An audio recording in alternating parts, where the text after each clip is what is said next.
Hello everyone. Welcome to BrownieVAL Day 1 Group B. I am Val Real or Fred. This is my co-host Icy in Blue. Say hi. So we are going to be your hosts for today's tourney. Hopefully everyone is excited.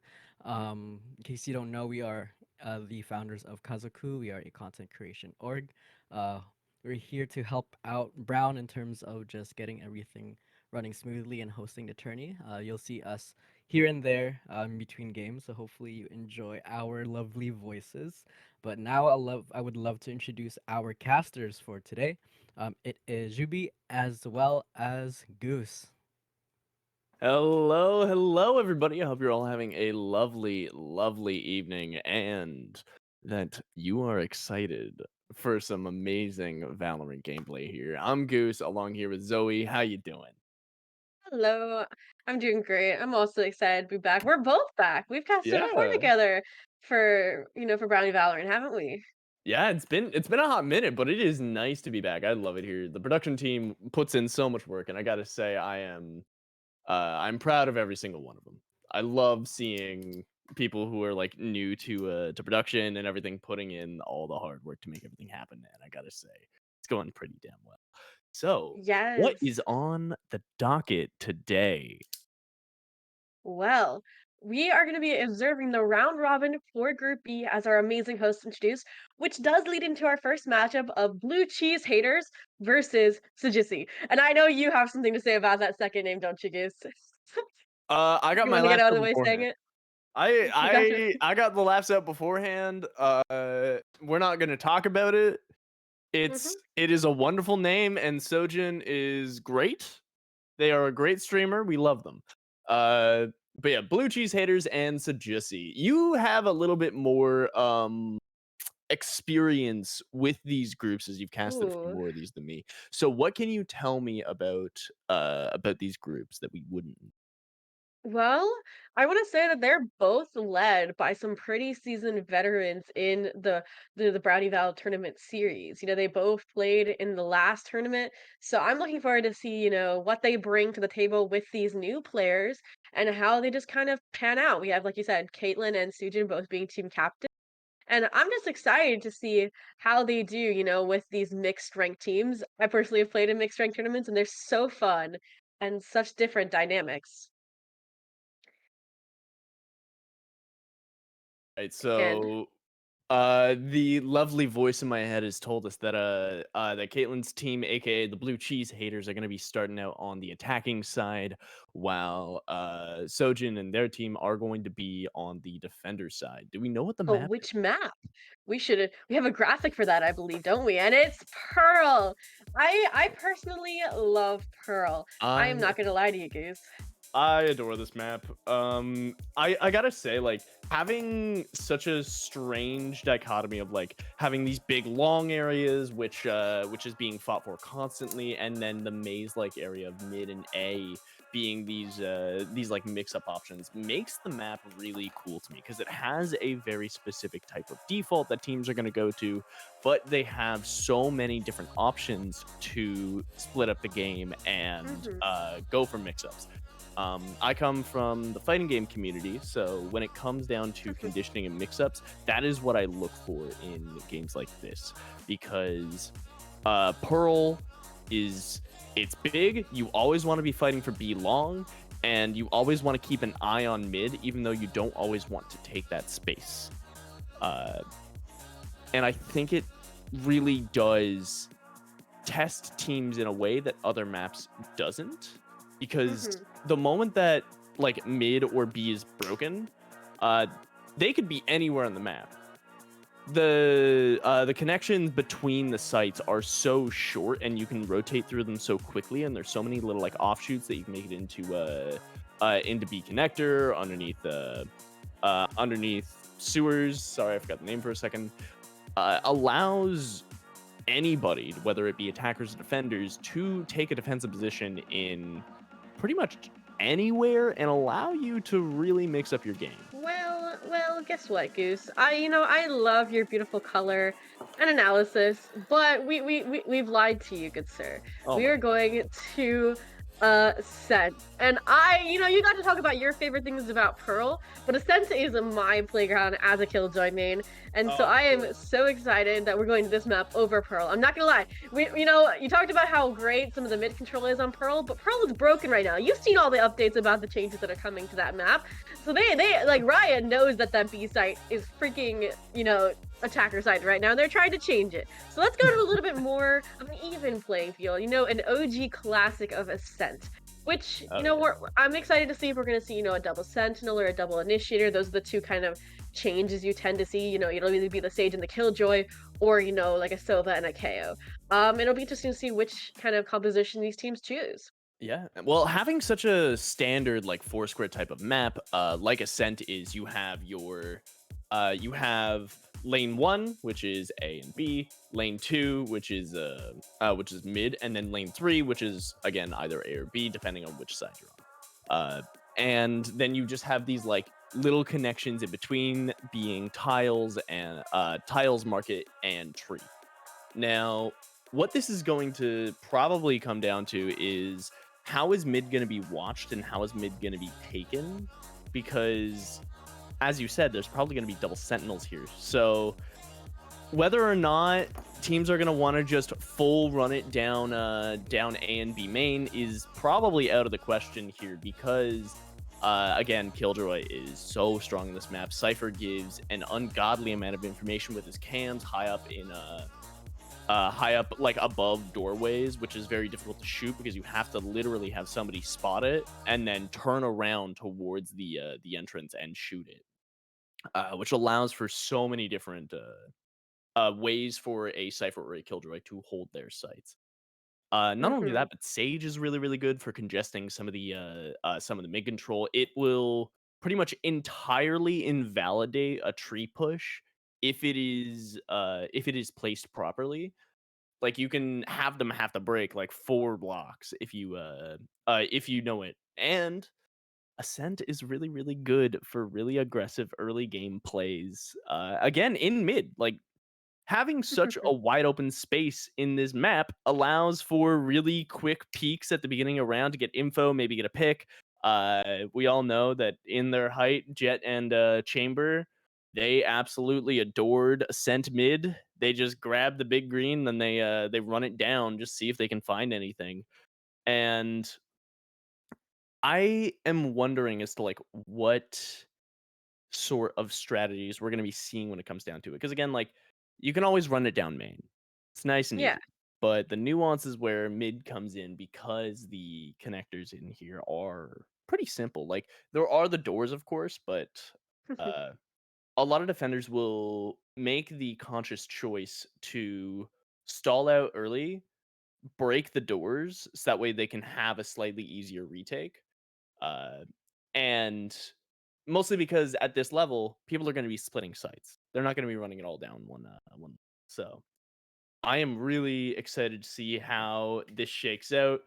Do we know what the roles are going to be here in terms of like in terms of entry, initiator, Not duelist, and not quite, but we can just kind of jump into Data Select and find out. getting But I in? do want to point out that I feel like it's gonna kind of align with the roles and or sorry, the ranks of these players, right? We have two Senates per team, a platinum, a diamond, and then a gold versus a bronze. And I feel like other than the memeing of the 5 euros, usually those more important roles I'd say, like that duelist, like maybe that initiator, those kind of roles that can mess up if a flash goes awry or if you don't have an entry will go to those higher ranked players. Yeah. While some of the easier roles or the roles that allow you to anchor down on a site with your util, like the sentinel, like the controller, might go to those lower ranked players.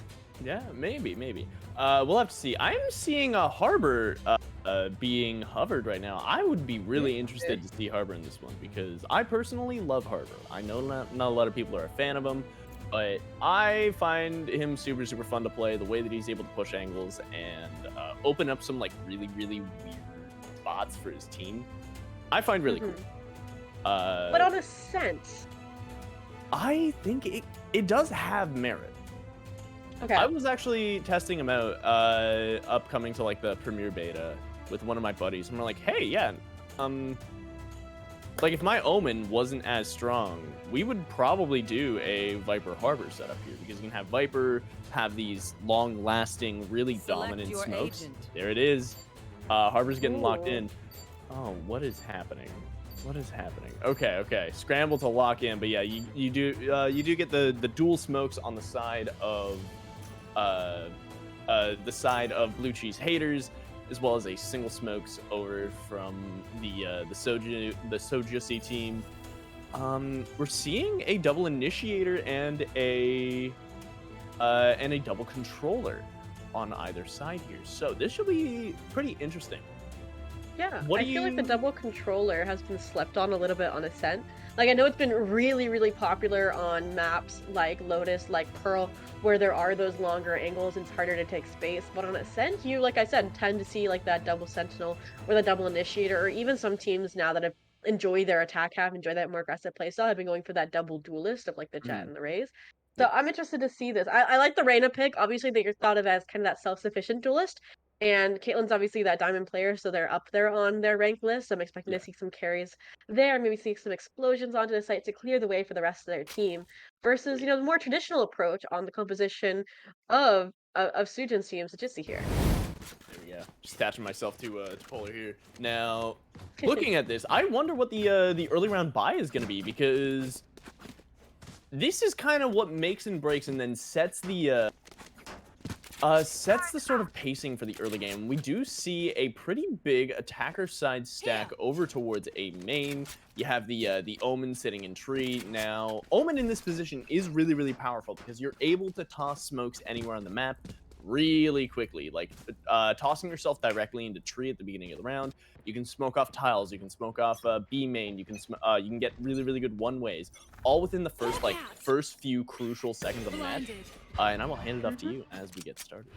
Yeah, speaking of crucial seconds, with that early flash, which is nigh any frontal aggression, but it doesn't quite stall out this A hit. You can see that recon bull getting ready to entry into the side off of Caitlyn's Lear here, and there it is, the execute comes through, but there's three members on the other side of the dark good covered, tag. and the trades go left and right. It does look like defenders coming out on top. There's a 4v2 situation, and then that Trailblazer getting the stun and capitalized off of beautifully.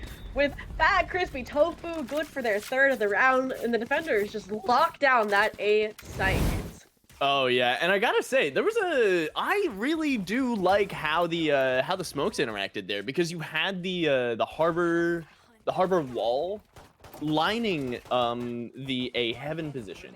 Now, a lot of people are might be confused as to why both smokes were there, but you have Brim's super long lasting smokes congesting the spot where it's exactly the size of the hull, and then you have Harbor's slowing spokes, so prevents retake and prevents a.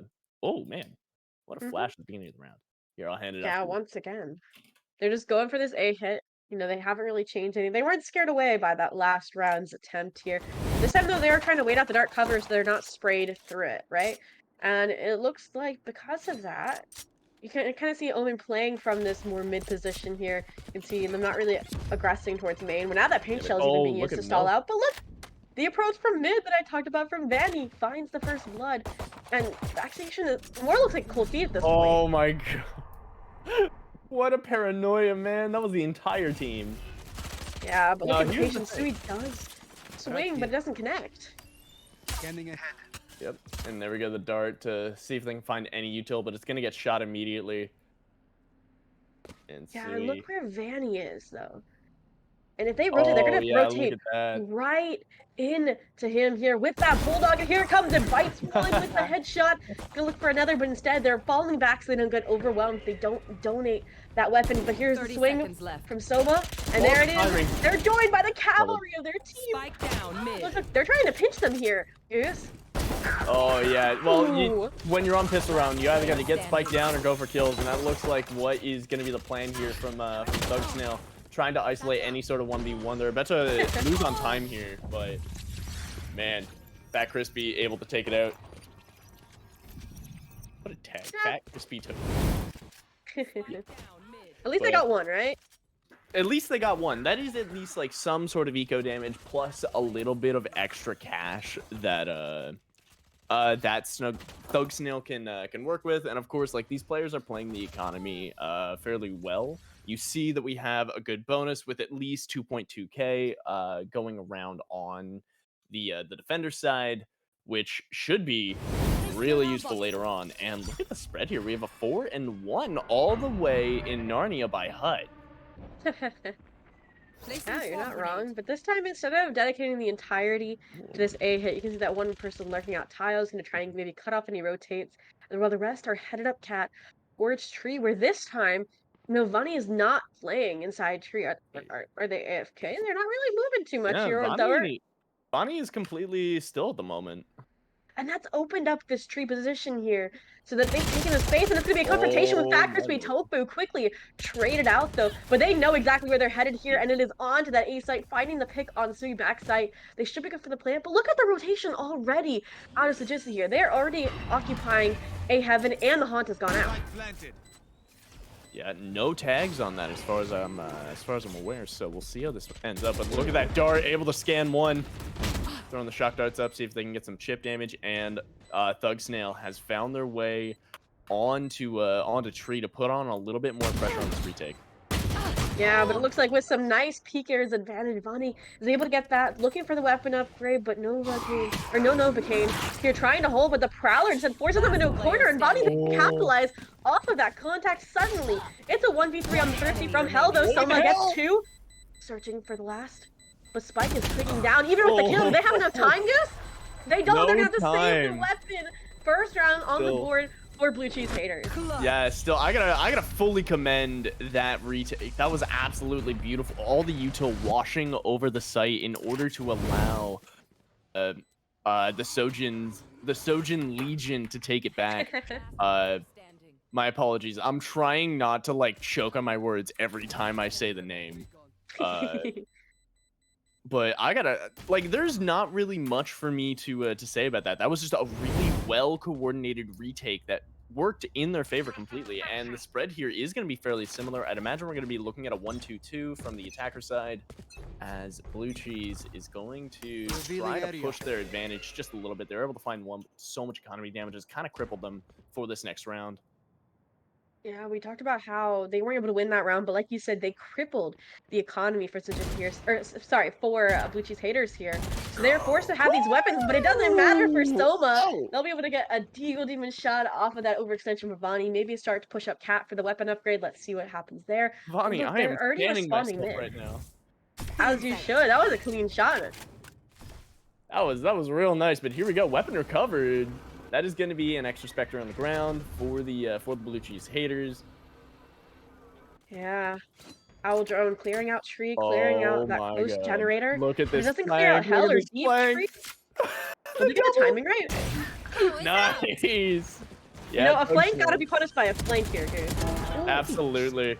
Having a lurker can really prevent you from falling into just some of the worst situations that you can. Aloe Vera currently up in tree, able to take down the little alarm bot, and I think they're probably gonna have to back off here. This is a 2v5 retake, and I just don't think that the util is gonna support a retake here. Yeah, it does look like they're just kind of testing the water, searching for some people who might be playing out alone here, but instead it's going to be a double swing and no shot going in their favor. Selma and OK Caitlyn each find one of their own here, and even though we talked about how that buy was a little scattered, they did great isolating those fights, and like you said, I think Thug Snail fan with that flank deletion off of Crispy Tofu just turned that round around. That really was gorgeous, but looking at the economy here, the tables just completely turned after the last one, where Blue Cheese was on a pretty low round when it came to economy. This time they're able to get a full buy plus that extra Spectre that no Novocaine has. And look at the aggression. I'll give it to you as we move on to this one. Yeah, and already picks left and right, bringing things to a 4v4 situation, but they did lose the orbital strike on the side of Blue Cheese haters here. That Trailblazer will spot out to a main, quickly going to be followed up by that Guiding Light. Just kind of hold out on this A hit so that you can see the rotation coming through from Sujin to try and reinforce the A site. But look, Yeah. once again, just cold feet, and they're gonna rotate possibly here, Goose. It's hard Yeah, to tell. 4v4 at the moment. You still have Thug Snail over in mid, also being watched by Caitlyn. Look at how quiet things have gotten. The read is certainly here as Sujussy is able to completely Ooh. predict this push. Able to Sui is gonna actually fall. Here we go. Tofu unable to find anything substantial as they kind of push back into this 3v4 defense option. They have to be able to find a few here, and Sojin. 30 seconds left. Yeah. No. I was going to talk about how that one person from tree might not be enough, but because of that, though, look out there with 3 kills back to back. They're all headshots suddenly bringing things back in their favor. This retake is well and alive. Look. And there it is. Oh. Thug Snail fan, they were lurking mid the entire round, but coming in just when they were needed, just when the tides were turning in the favor of Sujussy there. That was, I know, and we're about to look at that. Oh Let's just see if it goes far enough to see that amazing clutch, I would say. I think it will. Almost I think OBS got time. Yeah, there it is. 1, 2, 3. What amazing control and poise from Aloe Vera. It's devastating that it wasn't converted, though. Really unfortunate, but you know what? That puts a lot of moral bonus on your team. Like, you just get so happy. It's like, oh, we got this. We can like, they bleed. We can kill it. I mean, you could just like look at it. If they lose this round, like they're broke, but like at least they were fighting back that last round. But they have 5 ultimates on Blue Cheese Haters' side. Like, what do you think they're gonna do with those ults? This could be one really, really aggressive and fast take. And look at Fanny searching for intel. Darted is going to be shot. Paranoid is going to go out just to kind of slow things down a little bit. Nearly opting to invest the shrouded step there, and there it is. Take's going to be gone. Harbor Util is actually not going to be used, but you know what? Preventing a retake with it is really, really good. I was gonna say that they were gonna go for a retake here, but it's hard to when Thug Snail Fan is cutting off every member's rotation, finally shut down by Fat Crispy Tofu. But ultimately, it's a 4v2, and look at these post-plant utility. They have the Orbital Strike, they have the Hunter's Fury, they even have, you know, the Harbor, but it doesn't matter. Milk Heaven fighting back finds 1 and the 2nd. Like, if you can't even get to site, how do you start a retake? Yeah, Brimmy with the stimmy, able to drop them all, and I gotta say, like, there is nothing scarier than hearing that stim go down and the smokes drop when you're on site. Like, the site was completely clear after those first 2 kills. It was like, okay, we gotta back off because we will get melted. And look at that. Sushin completely crippled on the buy. A few deagles, a stinger, like pretty much nothing to their name. They are just living off of food stamps at the moment. And it's going to be a change in strategy here, a full-on B push. No mid. But that showstopper, or those secrets could really convert things, alright? Or just one showstopper. If they showstopper here, they would hit all 5. I think just that nade is going to deal a bunch. Yeah, but that's lockdown and paired with these rim smokes, forcing everybody offside, and it'll be a free site if that Killjoy Util doesn't hold them off for now. That should go down, but if they can overwhelm them with these ultimates, they can quickly convert a Thrifty. Absolutely, and I think this is just gonna be a kind of look for the kills that you can, but don't expect to win the round retake. Like, there's been no kills so far, which for... I think they tried to smoke off the turret and it didn't quite work. So Shadow Step will have to go through, but look, even with that nice shot here, the Reckoning coming in as an insurance policy here. It's scaring them even on this bonus round. First swing goes through and Milk's good for the pick. 5v4 now. No ultimates getting used. Swarm grenades further delay. They are not getting even close to this site here. Okay, Caitlyn only 16 HP and still looking for a pick. The Paranoia catches them off guard. And there it is, 3v1. Spike exploding. Will they lose their weapons? And all but one fall like dominoes. All right, that is pretty good. Like, all things considered, I would be happy as Sujin because you're able to drop 2, and then 2 of them die to the bomb and have to rebuy the next round. Now, Milk is completely loaded, like full-on capped. I'm trying not to make a milk bag joke, but none of you would understand Canadians. that. Look, look, I like living here. I have a literal battery in my back. He gets hot. Oh, the show. No, he's It gonna was ruin a misread. it. Wow, they really thought they were gonna go for the B side again, but that's just a Rosa ult, and now it's gonna be 3 versus 3 ultimates here. Well, at least look at all the information they've gained though. They've cleared out tiles, so there's no lurker. They cleared out spawn, and they're Yeah. setting up for a pinch here if they do decide to exit onto this A site. Yeah, this could be a really effective retake if things go through. KJ Util is going to get shot, and there it goes off, getting a little bit of chip damage on the attacker's side. Spike planted. Able to blind Yeah. one with the Prowler. They do And- have that Killjoy ult for retake though, as the recon bolt goes through having to try and clear them out. It's gonna possibly be a double swing off the Prowler here, but the Empress is gonna be used to hold down that site. And there's just pressure coming from Tree and Heaven at the same time. Chaos ensuing off of that one. And there it is, suddenly a 3v3, and Oki Caitlin's still fighting from hell. Are they communicating well? They are. Suddenly 2v1, but it's the Hunter's Fury. Look, Soma's running to play for it. And lineups as well. Are they gonna have time though? Are they gonna land? Remaining. It's already happened. They're sticking it. Goose, they have it. Oh my god, it actually worked! Able to Yeah. drop them. Jeez. But Bonnie gets it, right? Yeah, Everybody well did. done. Yeah, no, he got it. He got it. That came down to the wire there. I was like, no, they're getting murdered. Because I saw the swarm grenade go off beforehand. They were just playing full post plant. But you know what? Balls of steel. Hats off to Vanny for sticking that one through. I expected them to fall back for the Hunter's Fury, not for the shock darts. And I wonder if they would have had enough time, enough kind of damage dealt with that Hunter's Fury. But ultimately, they'll bring it into another round, another post plant potentially, as like Sujussy starting to bring this back to hopefully a 5-5. Oh yeah.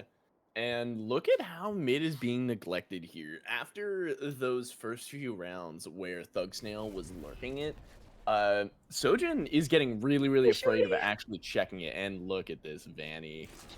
Oh drone god, get cleared? you They got a will! punch, man. Not in time, no! They get the kill and get away! Unarmed here! And they're even in position for the paranoia to support their team, but ultimately they swing off time and are punished by that Vandal. Paint Shell to further delay the site take, but ultimately they make it through and get the door closed. Big Ooh, damage chaos. on Novocaine. One enemy remaining. Here we go. It There is it nothing is. but Sojin versus the world. Checking it up on window, but it ends up getting taken up by Soma. Not much to say there. It was a save round. A little bit of heroics from Vanny able to grab themselves a kill, but nothing to write home about on that one. They were so close to getting 2 more there, both off the Harbor and the Sova, I believe. So good attempt on their save, I'd say. Enemy remaining. Oh, absolutely. Like that's the thing about saving. It's just lowering your percentage chance of winning the round normally in order to increase it for the next round. Because now we got guns. We're going into a gun round. There is full util pretty much across the board. Plus Look. ooh. We have a different spread Aggression here. A main from Vanny and Sui, and they're just gonna miss this by it looks like just kind of fighting for mid and fighting for tiles here. Guiding like to get some information as they push forward. Dark Cover are gonna maybe fake that they're playing from tree potentially here. But look, I think Backers Pitofu has recognized this mid aggression here. I think they're just gonna go in full circle here and have to go back through tree. Yeah, currently stuck in mid. Everybody moving out towards Fountain. Now, if Sojin and Tofu want to peek here, they might be able to get a few, but waiting for the smoke to go down, they are gonna make their way over to B. Yeah, beautiful dark cover on the turret here. We'll see if that capital or that investment pays off here. And look, I'm just wondering if they're gonna whiff or if they're gonna be able to find this Killjoy tiles. And there it is. That is information heard. Oh. Alavera does have their ultimate to potentially either dissuade look, or paint force shell! the big paint shells. Let's go. And Paranoia to further deny the taking his sight. And now Okihale is isolated on button here. The swing from stairs is good though as well. They'll take sight into 4v3 now. No, if I'd imagine we're gonna Sujussy see gonna have- a Fade Nightmare coming through. Yeah, They there are? it is. Yep. Doing for Get that 3v4, and they have in. two host plants. And there is, like I said, one of the host plants coming out. As the Seekers are also invested. It's a 2v4 situation. They gotta go fast if they want to capitalize off of them. And look, there's Milk, finds the first off of a solo swing. Now Sui is wallbanged off the recon bolt.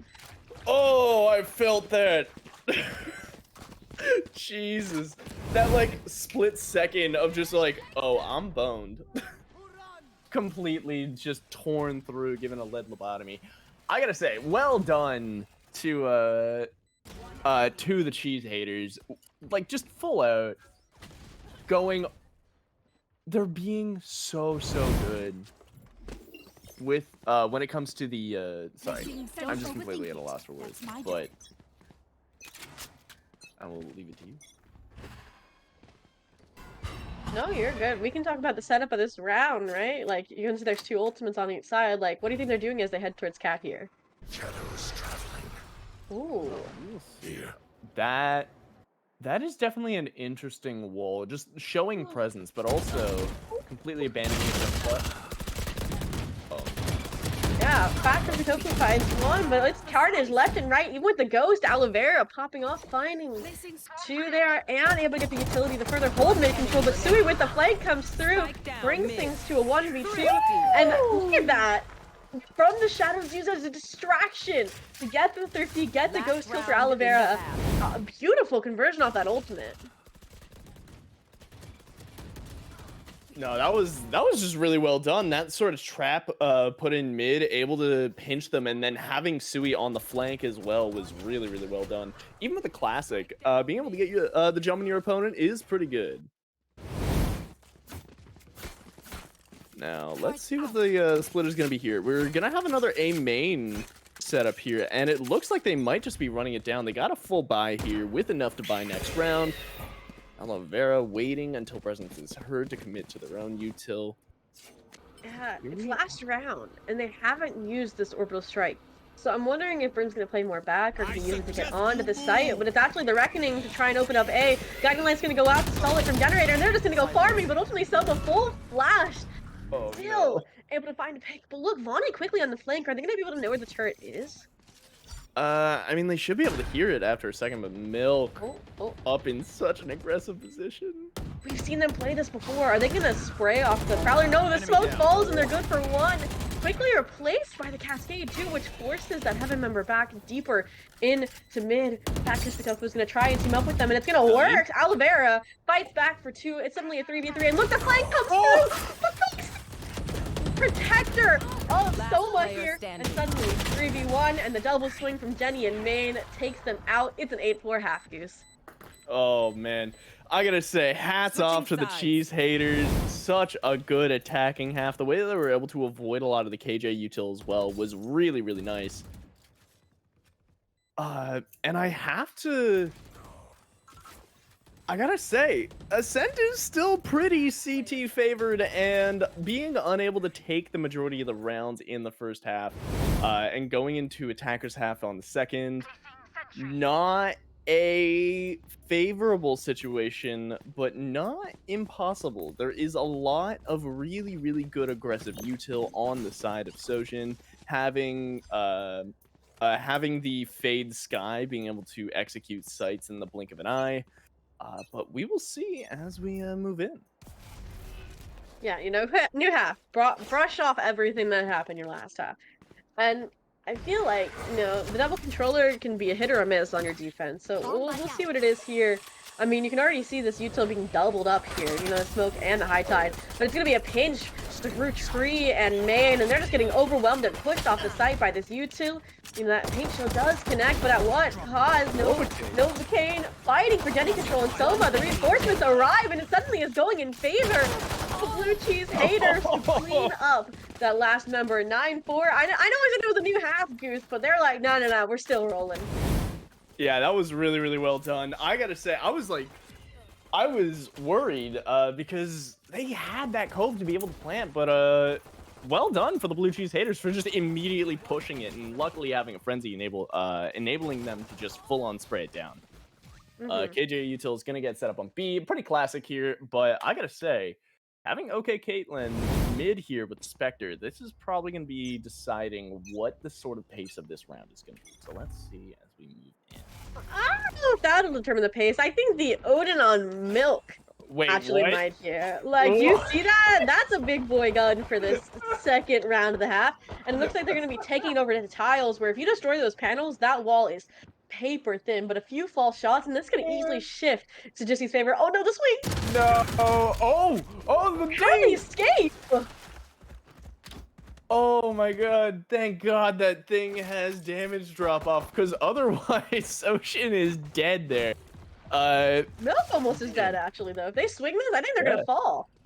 Let's see what happens. Absolutely, 20 health to their name, but they've got the big old 50 caliber machine gun, able to actually take him out. He drops from the plastic shot. It's a fake, though, on this A side. The spike is being planted B. The Killjoy knows this and has rotated back. And I think everybody now is frantically running for that B side. It's going to be a question of if the attackers or the defenders get there first. And look, Fat Crispy Tufo whiffs, but it's just that's ignored because they know they only have a limited amount of time to rotate. Oh man, this is definitely a. I don't know what's happening in this round. Oh! Kane, let's go. Beautiful timing, beautiful. They give the Odin to the Reyna, or they take the Odin back for their team and are instead using it to mow down all the members here. A main, and look, I don't think they realize that there's still one main, but the turret gets the kill! The fuse is gonna have to get stuck here to kill the diffuser. Will they have enough time? Oh, they don't have enough time. They're running time. for the hills. Oh, the Thrifty, let's go. I want to see that replay. Like, the amount of focus they had to not just right-click at everybody and instead focus on the diffuser. Stunning, Goose. Oh, that was something else. Just like putting everybody in B main. I was so confused as what was happening, but it seemed that they were able to stall out long enough for the cheese haters to pretty much be forced away from the spike, and those heroics at the very end from Sui taking out the diffuser just kind of cinched the round for them. Yeah, it was a beautiful fake out from the A to the B site. And now they're like, we don't need to fake here. We're just going to do, you know, a normal A split potentially. Let's see how they react, other than the early pick off of the extension from No Novocaine. And they're going to explode in the site off of that. I don't even have time for you to analyze what's going on, Goose, because the action is already here. Site is already clear of Odin and Tree, and there's the spray through. They should be able to plan, but look, they've already drifted for the retake. Whoa. Oh, the classic. Enemy remaining. And now it's down to one with an eagle. Yeah, this is. I mean, we saw Aloe have a pretty good few shots from heaven. So AJ Diff. True. JJ with an eagle. Oh. Spoke too soon. Caster's Curse is definitely one of my worst curses. But 6 to 9 going in to the fourth round of the second half here.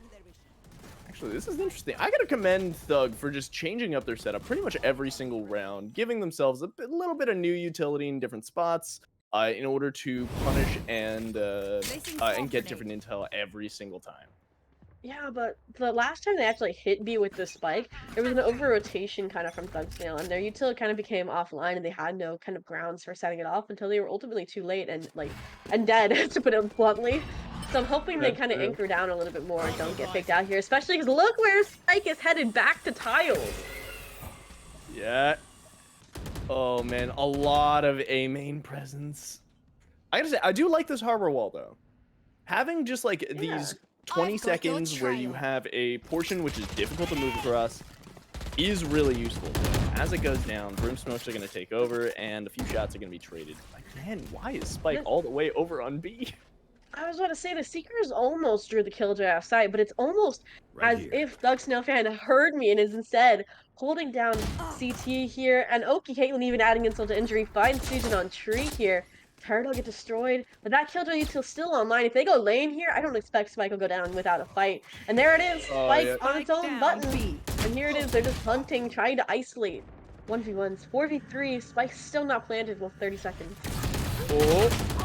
Oh, that dark cover going down in such an opportune time. They're 30 so seconds spread left. out. They're just gonna give the 1v1s. And look, they're almost sandwiched Oh here too with milk. no! But knife Spike out, down, spike B. down tiles. What more can they do here? One And enemy is that a remaining. disconnect? Question mark. I think that was a little lag spike. Chick ping. Yeah, it looks like it. They're up to 70 ping at the moment, but 10 it seconds definitely left. is not looking good for. Looking like a save. Yeah. Just save the gun, see what you can do later on. Oliveira hiding in spawn here. And maybe we're gonna see a fight right at the end here. And wow, Oh. Milk. No more doubts. We're ready. Nice job. Enemy remaining. Not a. I'm so confused to like what these fakes are because I understand that Omen's able to slip past a lot of the KJ 10 util, seconds left. but it is very difficult for him to hold a site. And other than the KJ swarm grenades or the raise utility, maybe even the snare from Fade, I don't really see this team composition having the best post plan, at least not from a decent range. Yeah, it's a good strategy, but execution has to be on point or you're spread too thin, which is what we saw that round. And we almost saw here on Spire when it did work just barely on time.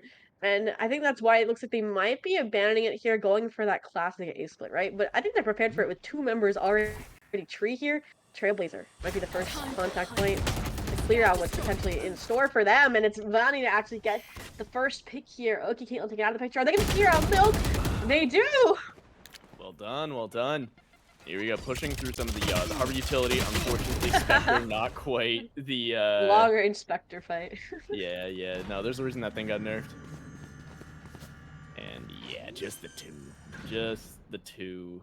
Sova and KJ on a retake. I was trying not to. They can do it if they try, you know? Recon Bolt will go in here. And I think they're going to go for it if Vani doesn't stop them in their tracks with this late lurk up through their spawn here. Garden like going to further play the part, but it's Sui might not even give them the time, and it's actually Sujin from Tree to clean up the last member. Double digits. You know, maybe on the line here for Blue Cheese haters, but Sujussy is like, you get no more than that. Yeah, full buy coming in from both teams here, with the exception of a little bit of a low investment from Thug Snail. KG utility is not cheap, and I don't mind having some slightly lighter guns when I'm on KJ, mostly because I'm holding corners, so it's almost better for me to have a Spectre and then give the rifle to another team member in a lot of situations. But let's see how this one shakes out. Again, mid presence is going to be shown as Arch is going to be smoked off, and the move towards Tree is going to happen here. What? Immediate rotates coming through. Oh, I was about to say, why did they abandon the entirety of the B site? And you definitely see some like repositions, right? Okay, Caitlyn playing from mid instead of Tree, but it looks like if it ain't broke, don't fix it is Sujussy's strategy here. They're once again going towards Tree, led by the Trailblazer. This time, though, someone's playing up close and personal with the Stinger, and because of that, the reaction to the paranoia, the paint shell, forcing them back into pizza. They're trying to explode in the mid, and it works for one. They know where the next is, but they're gonna quickly get healed up by that overheal, and just it's suddenly a 3v3 dude. And they haven't gone on to a site. 50 seconds left, so plenty of time. There can actually be a full rotate through spawn at the moment, but holding these players in Tree for as long as they possibly can probably is going to try to take them out. Yeah, I want to see something from Thug Snail here. The only person not really locked in the corner. And as the dark cover comes through, they're just going to barely miss the timing. And they're trying to aggress in the tree still, where there's two members stacked up. And it's still a 2v2. Well, they don't want to push the zone. They're less concerned about the Stinger in Tree and more concerned about this massive blaster that the KJ is currently holding.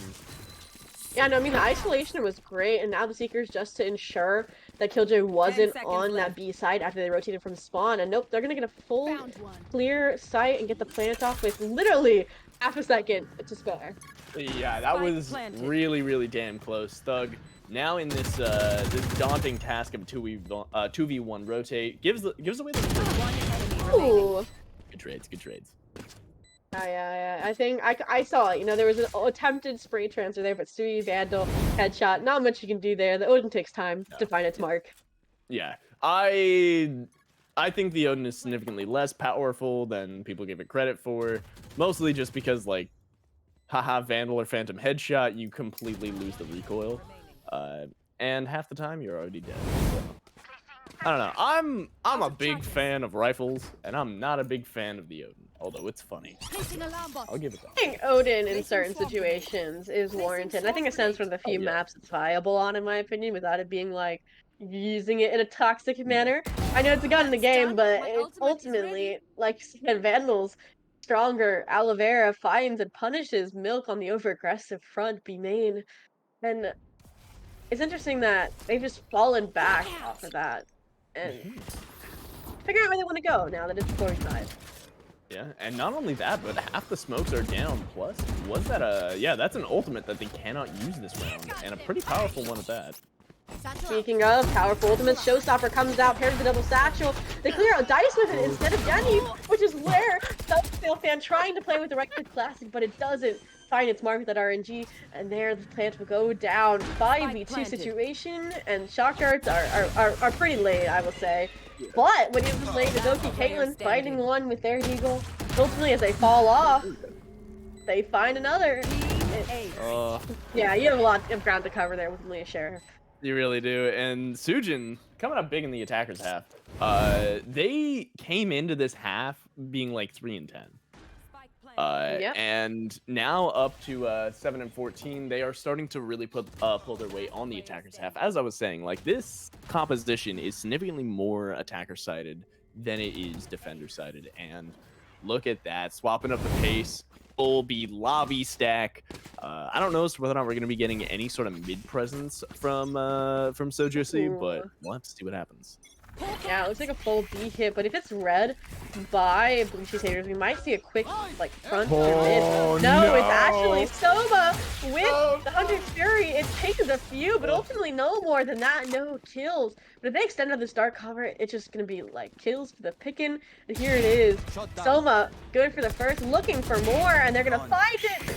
Second, now looking for more, and instead of re-entering onto site, they're just abandoning all hopes of B, going back towards tiles, maybe faking, maybe readdressing what's best for them to do here. Yeah, there's nothing scarier than trying to reaggress after you had like a full third of your team get chipped down 80 damage. And the thing is, if they rotate, they're going right into KJ Util. Not only that, but it's Thug Snail's KJ Util. Someone who's 15 and 13, and is set up so perfectly for this. So Yeah, I do wonder what the call here is going to be. Yeah, and they do have the Killjoy Util, like, or they have the Killjoy Ultimate and the Nightfall on the side of Sujussy for now. But it's actually Nonovaking gonna win the fight and expose the spike mid, forcing the hand of Sujussy here to try and recover it, but ultimately just leads to the flawless for Blue Cheese Haters, and they're one off from match point with 4 ultimates to bring into this next round, Goose. They could bring themselves on a match point with style. They really can. The power that they can just unleash in this map could be amazing. And Soma immediately lining up a nice little info dart there, just seeing if they can get a little bit of. I believe that is going to be lobby. Let's see. This looks like it's going to either top mid or lobby. I am not sure as to where it's going to bounce though. Soma players are a different breed, but he messed it up. I built that up for so long, and that was so anticlimactic. I am sorry. My caster's curse should be illegal. Nobody hire me. That was a little unfortunate. I mean, it wouldn't have really found anybody anyways, as it does. Like, they're just kind of more default, right? They have 3 members mid, most notably Vanny here playing towards mid arches instead. Are they going to clear out their left? Not with enough time to spare or HP, and because of that, Milk continues hunting, paired with Nonovacane's aggression from Tree, the sandwich, beautiful. And suddenly it's a 4v2. No ultimates having to be exhausted here quite yet. High Tide out as well to just block any visibility, any information on the site, which will lead them to fall back towards spawn, towards main, and maybe even rotate. Yeah, it is. This is scary if you're Sujin, because this will push you into we are forcing every single round mode. So if they're unable to make this 4v2, life is going to get a lot harder for them going into the final stretch of this game. 30 seconds it does left. Look like they're headed right into Nonovacane, and they do get the pick, but the alarm bot pulls the rotation from B side and even pulls the lockdown out. There's 20 seconds. They don't have time to rotate, which is probably why Fat Crispy Tofu here pushing. Oh, Heaven is unable gonna to bet find it. cut up by Milk, and now 13 seconds left. Even if they get the spike or get these picks there, Detain and Milk with the 4K. Oh, that is so Dang. unfortunate. Moving this into a 9-12 situation. Milk fighting so hard from that mid box, able to threaten Tree from such a strange spot. And I do wanna say that the Omen smoke there is probably the best option for for moving up Cat, because it is the biggest of like the hollow smokes. Now, because it's so big, like it'll cover a lot more of that angle specifically. So if that were an Astra, Milk would have been doing so much better. But here we go, moving into the next round. Just a quick Hey, little look, the default. Silver landed. Yeah, it did it. I think it was a different lineup. It still landed though. It did land. Will Milk's shots land? Though? They don't clear it, but they don't. Fat Crispy Tofu eliminates the little whiff off of Milk, and they take that mid control. There's no Killjoy Yuta here. It's a 5v4. And once again, though, they just don't capitalize off the space taken. Instead, they're going to take the confrontation and win it. Tree here, but they're headed right into Killjoy. Utility that quickly gets destroyed by Vani. Are they going to capitalize off of this? They are. They're headed towards A, where there's just more Killjoy Yuta waiting. Yeah. I mean, it's only the one molly which was set for main, and the turret's gone. So Thugsnail sitting here almost entirely naked, only with the gun to their hand. Oh, those that recon bull. So good, though. They got everybody, but look, it doesn't get Fat Crispy Tofu, who's on the flank of their career here. But look, they're taking out. They whipped off screen, and suddenly it's a 2v2, 2v1 on match point. Sweet. Try to get the guiding light out. It does find its mark, and they're 4-for-1, but didn't hit the time enough HP. They know they fell. Ring around the rosy. The classic, despite that, and the clutch from Stewie to keep them alive and bring them on to double digits. Beautifully played there. Oh god, Sui's gotta have their face in their hands right there. 20 health from losing the game, and they're able to bring that one through. The full-on panic that you could feel from both players there was tangible. I can agree. The classic bright clicks, that's how you know you're desperate. Oh yeah. Oh yeah, that is straight up like, I know you're hurt and I don't trust myself right now. RNG though in favor of Sujussy here now. They get another lifeline. They still have some powerful ultimates to deal with, some powerful ultimates to, leverage in their favor here. So let's see how they do it on this A split yet again. Milk is still holding this orbital strike. I would like to highlight. Oh my god, Milk. Do you think we'll see one on this map used? Milk, we gotta talk. We gotta talk. Come on, use it. Just do it. The moment you know where they are. Oh, some mid control happening here. Vanny moving their way up, and this is gonna be right into the crosshairs of a Stinger being held by Caitlyn. Yeah, it looks like the Trailblazer though is gonna That's quickly clear them out and get the concussed. Look, then the Stinger demolished. Sujin also takes out an overcane, but Milk with a spray to the dark cover does bring things back to a 4v3. But look, the chaos is actually happening on the A side, which has been completely taken over here, and they're just looking for space. Oh yeah, and here we go. The scramble to get look, look. Wait, what? Oh yes! Yeah! No! And the Odin, look, if they spot anybody, the wall bang. Yeah. Oh, God. And wall bang generator though. So the molly will go out. It's paired with the shock darts that finally do land. Guiding light to delay though. 3v2, they do have the lockdown as an insurance policy here. But no, spray leaves Sujin once again in a 1v clutch situation, and at this time goes in favor of Blue Cheese haters, who will take our first matchup of the round robin for Group B. Oh yeah, well done, well done. I gotta fully commend both teams there. Sujin fought like hell despite being down so much in the beginnings of their attacking half, but unfortunately they just weren't able to keep their economy under control, and a lot of the times they were kind of left out to dry. Like, you had Caitlyn pretty much out on, or not Caitlyn, sorry, but you had a lot of people who were pretty much out on islands for a good portion of the map, like teams being unable to trade each other and un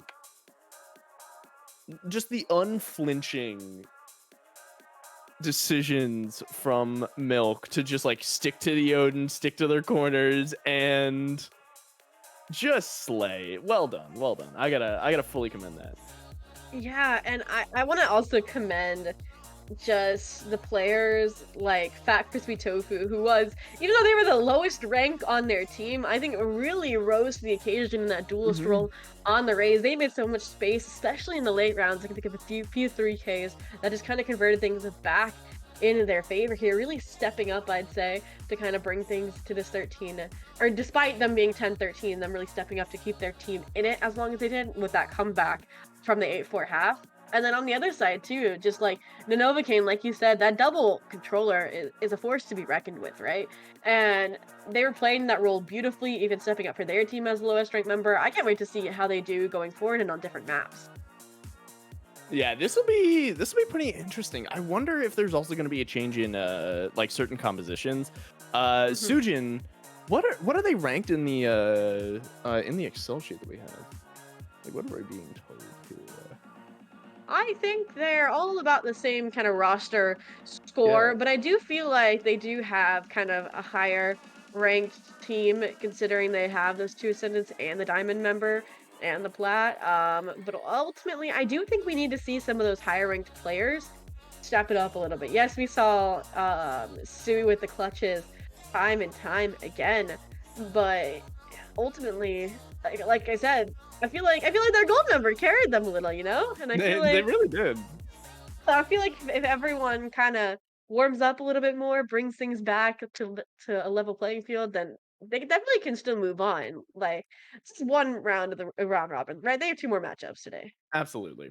And I gotta say, there's probably gonna be a difference between their gameplay in this one and a lot of the rest, Hmm. because you have, I think it was like, weren't we originally planning on going to Pearl, but because of the changes we decided to not? This is true. I think it was just Okay. because of the map band's not updating yet. Yeah. Okay. That checks out. So having that like kind of rug pulled out from underneath you and having to play a different map could definitely mess you up in a lot of situations. And I think Sujussy probably was feeling that quite a bit. Uh but Hmm. I gotta, do we know, because we're playing against Bento, and I don't know what the map is going to be. So, what can you tell me about the teams that we're going to be seeing going into the Well, later portion of like you said, although we don't have the map picks yet, we do have a quick break, but when we come back, it'll be Sujussy versus 699 yen bento boxes. And I'm personally looking forward to this. You know, Sujussy, like we said, they have to win their next match if they want, I'd say, a chance to stay alive in the playoffs. But if we look at, their opponents here, it's going to be a pretty kind of, even though there's no like high ranked Ascendant players, it's a pretty even Diamond Plat team. So it's definitely going to be a force to be reckoned with, and I definitely feel it. like we mentioned, that Crispy Tofu has stepped up, but we definitely need to see that performance from the Ascendants and the Plats, or the Diamond players on their team. Oh, absolutely. But I will point out that at this, like when you're five healing, being in a team where you have somebody who's like significantly higher rank really only accounts for like mechanics. And even at Uh-huh. that, there can be massive, massive swings in performance. Like we saw Tofu literally tearing through other people as a gold ranked raise. But I wonder what the comp is going to be going into this one, because they started out with the double initiator and omen smokes, which definitely is an interesting choice because you have some odd synergies, because omen has some really slow methodical smokes. Though he can be used as a solo smokes character, it is not always advisable, and you have to have your whole team on the right page when it comes to playing that style. uh, Mostly because, like, hey, I can only smoke either heaven or CT. Which one do you guys want me to smoke? And you have to have an answer from your IGL right then and there. So This is true. it can devolve pretty quickly when you're trying to move forward with the solo omen smokes, but it allows you to take a lot of early game uh like early game map control, which can then burst again later once both your smokes have recharged, or if you want to just put out a smoke, wait for it to recharge, and then just kind of rotate it like that. It is always advisable and it is always a good choice. But I don't know what we're going to be seeing in the future here. I mean, you said it yourself. Rank isn't everything. Tens said it himself that gold is one of the hardest ranks, and I feel like that kind of showed in the last. These ending players might not be expecting any of these swings, any of these holds, and I'm expecting to see maybe that same chaos in our next matchup. But before then, we are going to throw to a quick break, I would say. Actually, I lied to you. We're going to throw to a quick little sponsor read. Obviously, this amazing tournament is brought to us by Community Gaming, so let's hear a quick word from them. Thank you, Community Gaming, for powering BrownieVAL. Community Gaming is the all-in-one platform offering esports infrastructure in order for people to create, facilitate, and participate in esports tournaments. And its partnership with the Play to Learn Foundation helps provide prize pool grants to grassroots tournament organizers. Learn more at communitygaming.io.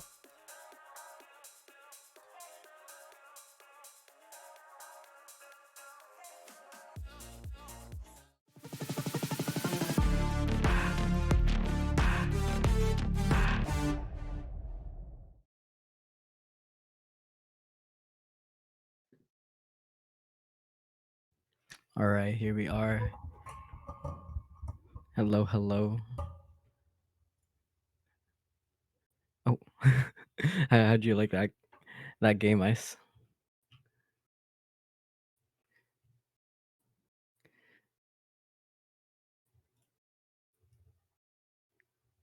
I think the reason why you didn't know what was happening was because you were so focused on changing the scenes. Well, that too, So that too. I think my focus on the game. yeah, no, definitely. But in case people here didn't know, it's actually Ice's first time being a producer. So she's been in charge of doing all the replays, the scoreboards, changing the scenes. So it's been like super, super overwhelming for her. I'm trying my best. No, but honestly, it looks really good. Uh, n- for those watching right now, how do you like it so far? It looks really good. It looks really professional, and like the timing has been superb, and at least from what I can say. Brown Oh brought yeah, it to me last night. last night and this morning. And this morning, so there's some difficult. Wait, so she taught you last night, and then you basically forgot everything, and you woke up. I forgot the orders that I was supposed.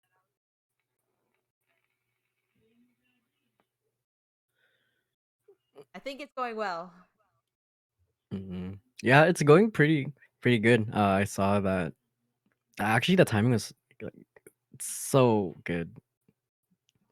No, it's actually really good. I was surprised. Like, damn, she's been doing this for like more than 2 days, huh? It's just like, Nah, she's capping, guys. She's capping. Oh my god. But yeah. So again, if you weren't here for the beginning, my name is Fred or Valreal. This is Ice Scene Blue or Ice. We are the founders of Kazoku. Ice, did you want to say a little bit about who we are? I think I'm really bad. You get to the talking. You do the talking. It's okay. There's only one scene you gotta change after this. You can talk. You got it. But basically, Kazoku is an organization that and I created. It's really small right now. We launched last fall, but um, try to help people regardless if or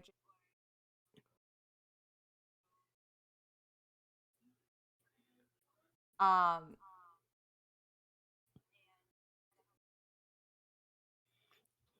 Yeah, like to add on to that, we actually have for a lot of our staff, we have a lot of very like we have newly graduated people.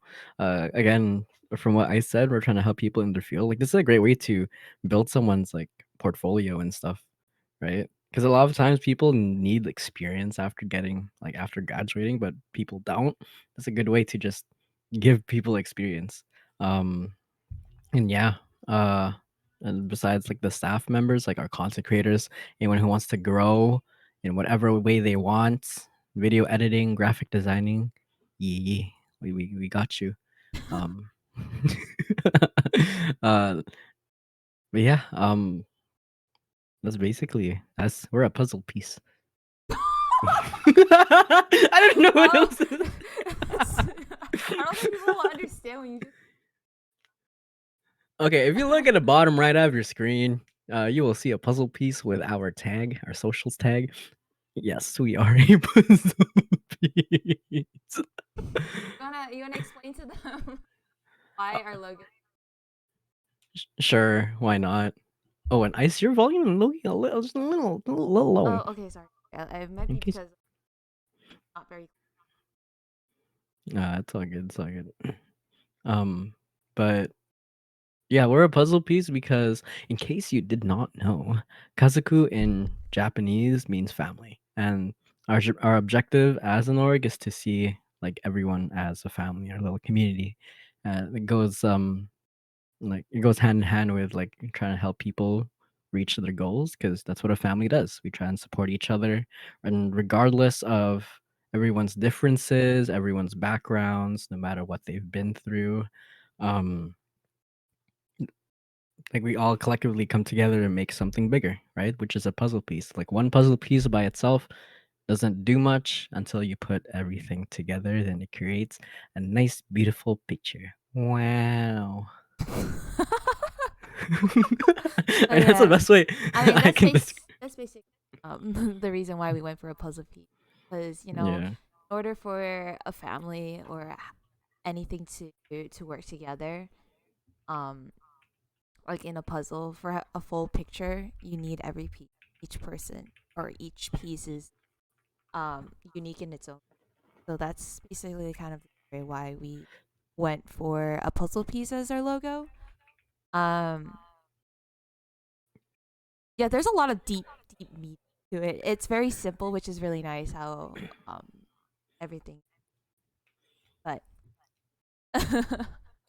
We're a puzzle piece. Yes. um No, yeah. It's we actually when did we start? We started okay, we came up with the idea around like November, December last year. And we started putting in a lot of our efforts starting January. And yeah, it was more of a. It wasn't really kind of to the point where we were like, oh, let's start an org, because like originally I think this was like even before I met you. I wanted it myself, but I didn't really, I just knew had it kind of drafted. Then you and I like met up, we like started talking and like a lot of our views want to together kind of intertwine and I think we officially like it was just you actually mhm. beginning of January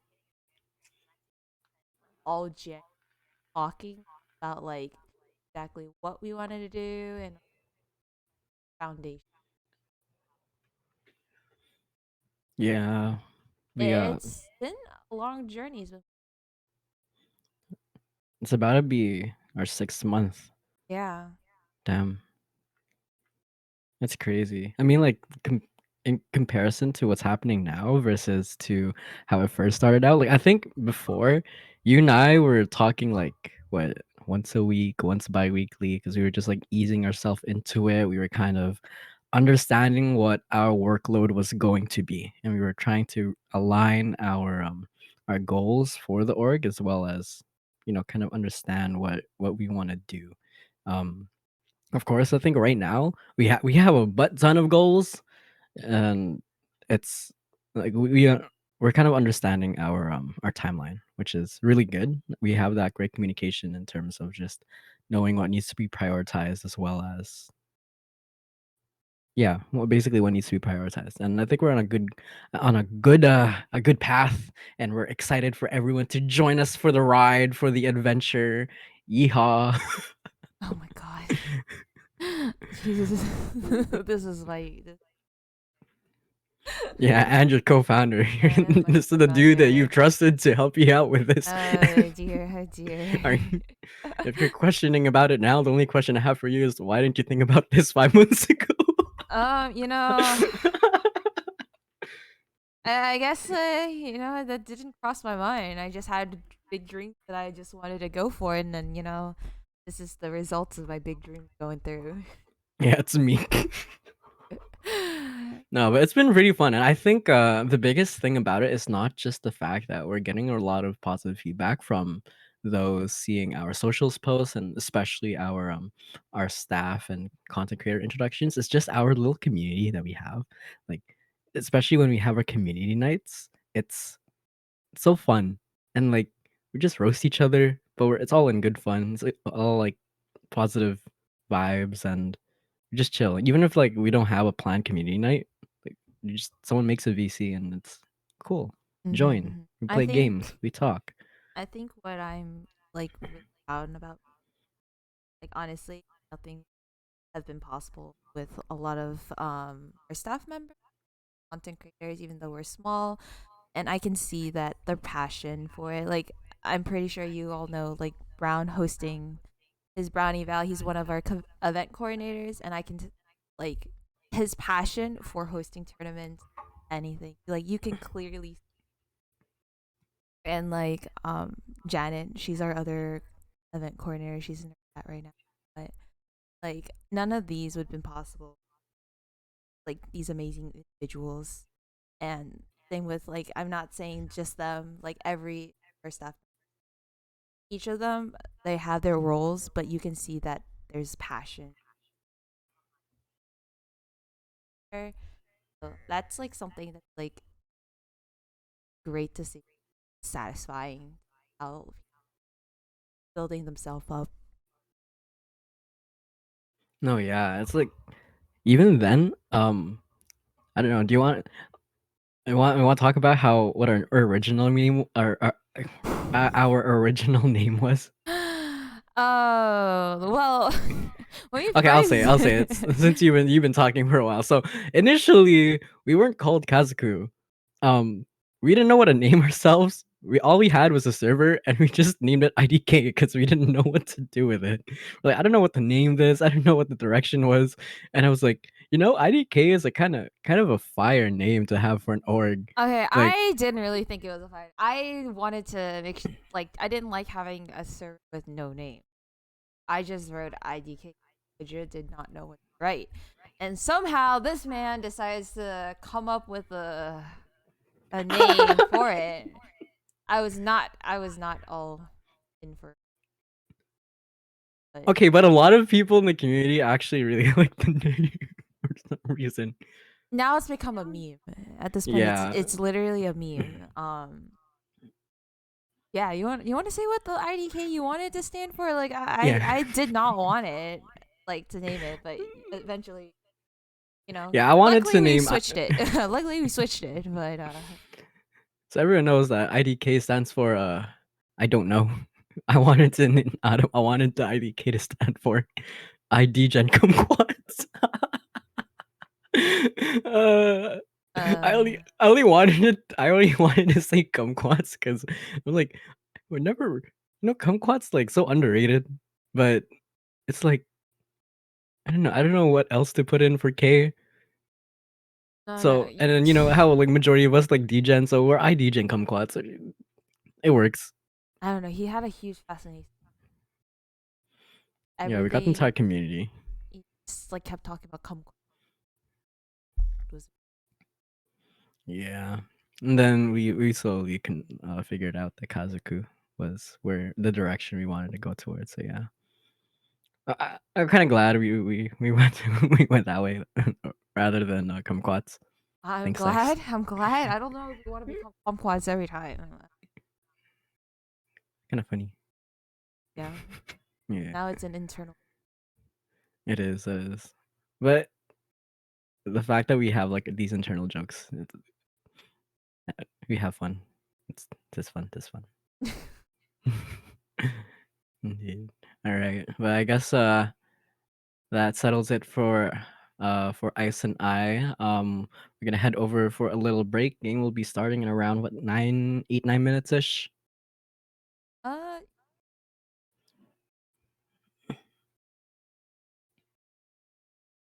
In a little bit.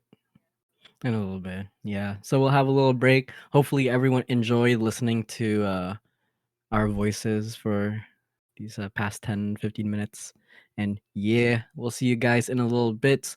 Make sure you hydrate, get a snack if you haven't, and eat your vegetables. Awesome.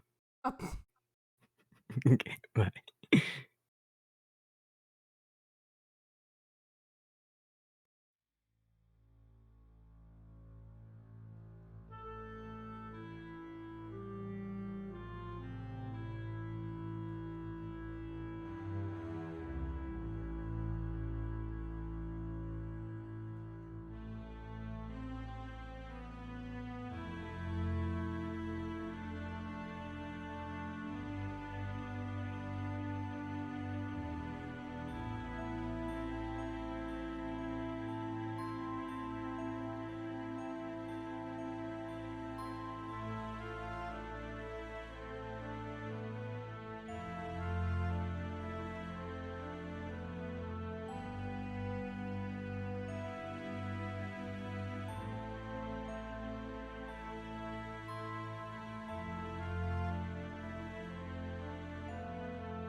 game, dude. Apparently we're starting. Hello! Hi! We're back, and Hello! it's chaotic because the game has already started. I'm Zoe, this is Goose. Welcome back to Rock BrownieVAL on. Challengers. We get to do, blue, we're doing Sujussy versus 699 yen bento boxes. It's, and guess what? We're going back to Ascent. That again, we just saw Sujussy on this map and they lost it. I believe it was a 13-11, It was. 13-10. Yeah, okay, cool. There's something there. 13-10, I think was the It was final score. close, right? But what do you Yes. think we have to see differently from this team, other than potentially, the Yoru 10-man game that we see now? 10-man Yoru, that'd be great.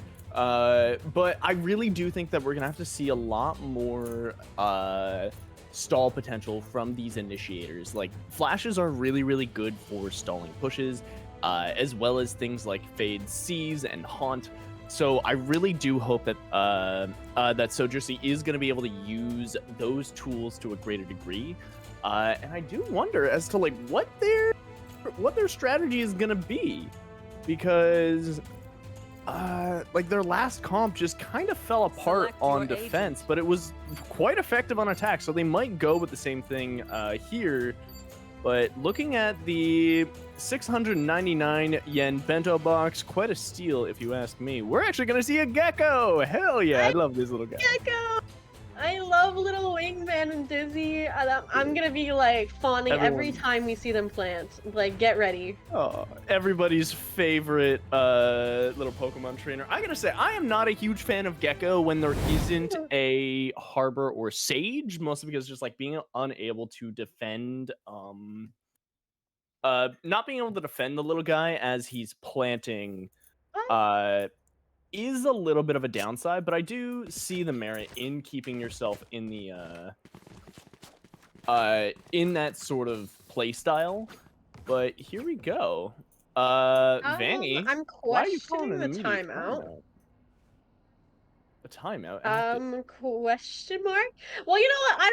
We don't even need to worry about it. If Sujussy's already taking a timeout, they're taking a timeout. But it does give us more time to talk about team comps, and I want to add to this little mini gecko debate. They're running the double duelist comp, so yes, they might not have a harbor wall or a sage wall to protect little wingman, but the duelist can just enter into sight and protect themselves. Yeah, Little, true. imagine a cloudburst on wingman. Who needs to be the sage planting when you got the wingman on the cloudburst? Sage players mauling everywhere, being like, "They took my job." Exactly, with no. the wingman. I'm excited to see the double duelist, but what's interesting to me is we just saw Sujussy play on this map, and they've already changed their team comp pretty drastically. I'm not gonna lie, since we Yep. just saw them. Yep, Sujin is currently on a arena rather than the Fade, and we have the Phoenix Sky, Sage, and Omen. Now, I was actually talking really, really early on in the stream about how dominant Sage can be on this map. Like, she can completely shut down sites, and coupled with the sort of offensive potential of these two flashes and two blind / near sites. I really think that this is going to be a really, really good funnel situation for this team. But taking a look at the early spread, this is going to be an interesting first round. Vanny just getting that jump peek. Probably going to be fiending for that orb, if I were to guess. Yeah, there it is. Yeah, we are going to see some jump peeks mid from Sujin to get that information about where the Jet is playing. Claymore Ninja here in Cubby just searching for some over-aggression. Sui actually going to spot kind of that lane player as well. But if they fall back, they'll be easily replaced by the Killjoy utility hold here. Instead, though, Dizzy's going to try to find some information over the mini-site main. Missed that out, which doesn't open up this Cubby position for the potential taking if they rotate over through mid here. Oh I do my want to point out, God. look at that dink on Kazoku. Oh, Look, nice. and he connects and Spike though suddenly down mid. Bento fighting for control, but ultimately it's still a 3v3. Anybody's game here with less than a minute left. Oh no, the gun upgraded out of ammo. Chaos. Woo! Yeah, Big hits and- all the time. We're headed towards the A side apparently, Goose. Yeah, no, I fully respect this, and oh my God, they held that wall the seconds left. whole time. Spike This planted. Sage wall on pistol rounds is so good. Look at how long it takes for them to break that, because they want to break two to give themselves that extra little bit of space, and they're so low on the health. Yeah, no, so many walls to break through. Oh no, the paranoia getting everybody. Yeah, but ultimately, Tofu playing off contact beautifully there. Good for both. We talked about it how last game, even though the lowest ranked member on the team, they stepped up. They're already stepping up here, and it's only been the first round, Goose. Yeah, going from duelist to Omen as well. So big respect on that one. We gotta love my Smoky boy. No, he's okay. I can fix him. Okay. I love Omen. I love him. I can fix him. I'm gonna stop saying things. I'm digging myself a hole that I will not be able to get myself out of later. But here we go. You'll be known as the Omen simp by chat stream. Stream chat. But my personal love is a Gecko here, which you can see already. Wingman going out, searching out those numbers, and does get the stun off to further delay that A hit. Does prompt some rotations out on the side of Bento box towards the A site here, and it'll now be the Brimstone Bento Heaven as well as the Trailblazer tries to make their way into sight. It's going to be quickly followed up by the Guiding Light, and then a Leer. They're just taking this without much control here, but the Dizzy does go out temporarily, getting Vonnie. But ultimately, they'll be good for the wall and the door closure, and they have the A side uncontested here. It's going to be a 5-on-2 retake attempt, if you even want to try. I mean, you got nothing but a shorty. You might as well give it a shot. And the Grim Wall for the flawless. Yeah, just sitting up there, making new angles. Playing Minecraft out here. It is my world, and you're just living it. But now then, 699 yen Bento boxes does have these full rifles against this kind of bonus buy from Sujussy, so we'll see who is able to kind of... It should be a win, right? Their first win for 699 Bento, but I believe we've seen some nice thrifties in the last game on this map from Sujussy, so let's see if they can pull it off yet again here. I mean, there are some light shields, so there's some danger on the side of Bento boxes. Yeah, like the Bulldog can be quite effective here. Like just get a little bit of chip via Brim Molly, via KJ Molly, and you can do a lot. Ooh, but it's actually going to be a nice headshot, and then traded with a headshot of their own, but they at least are alive and kicking.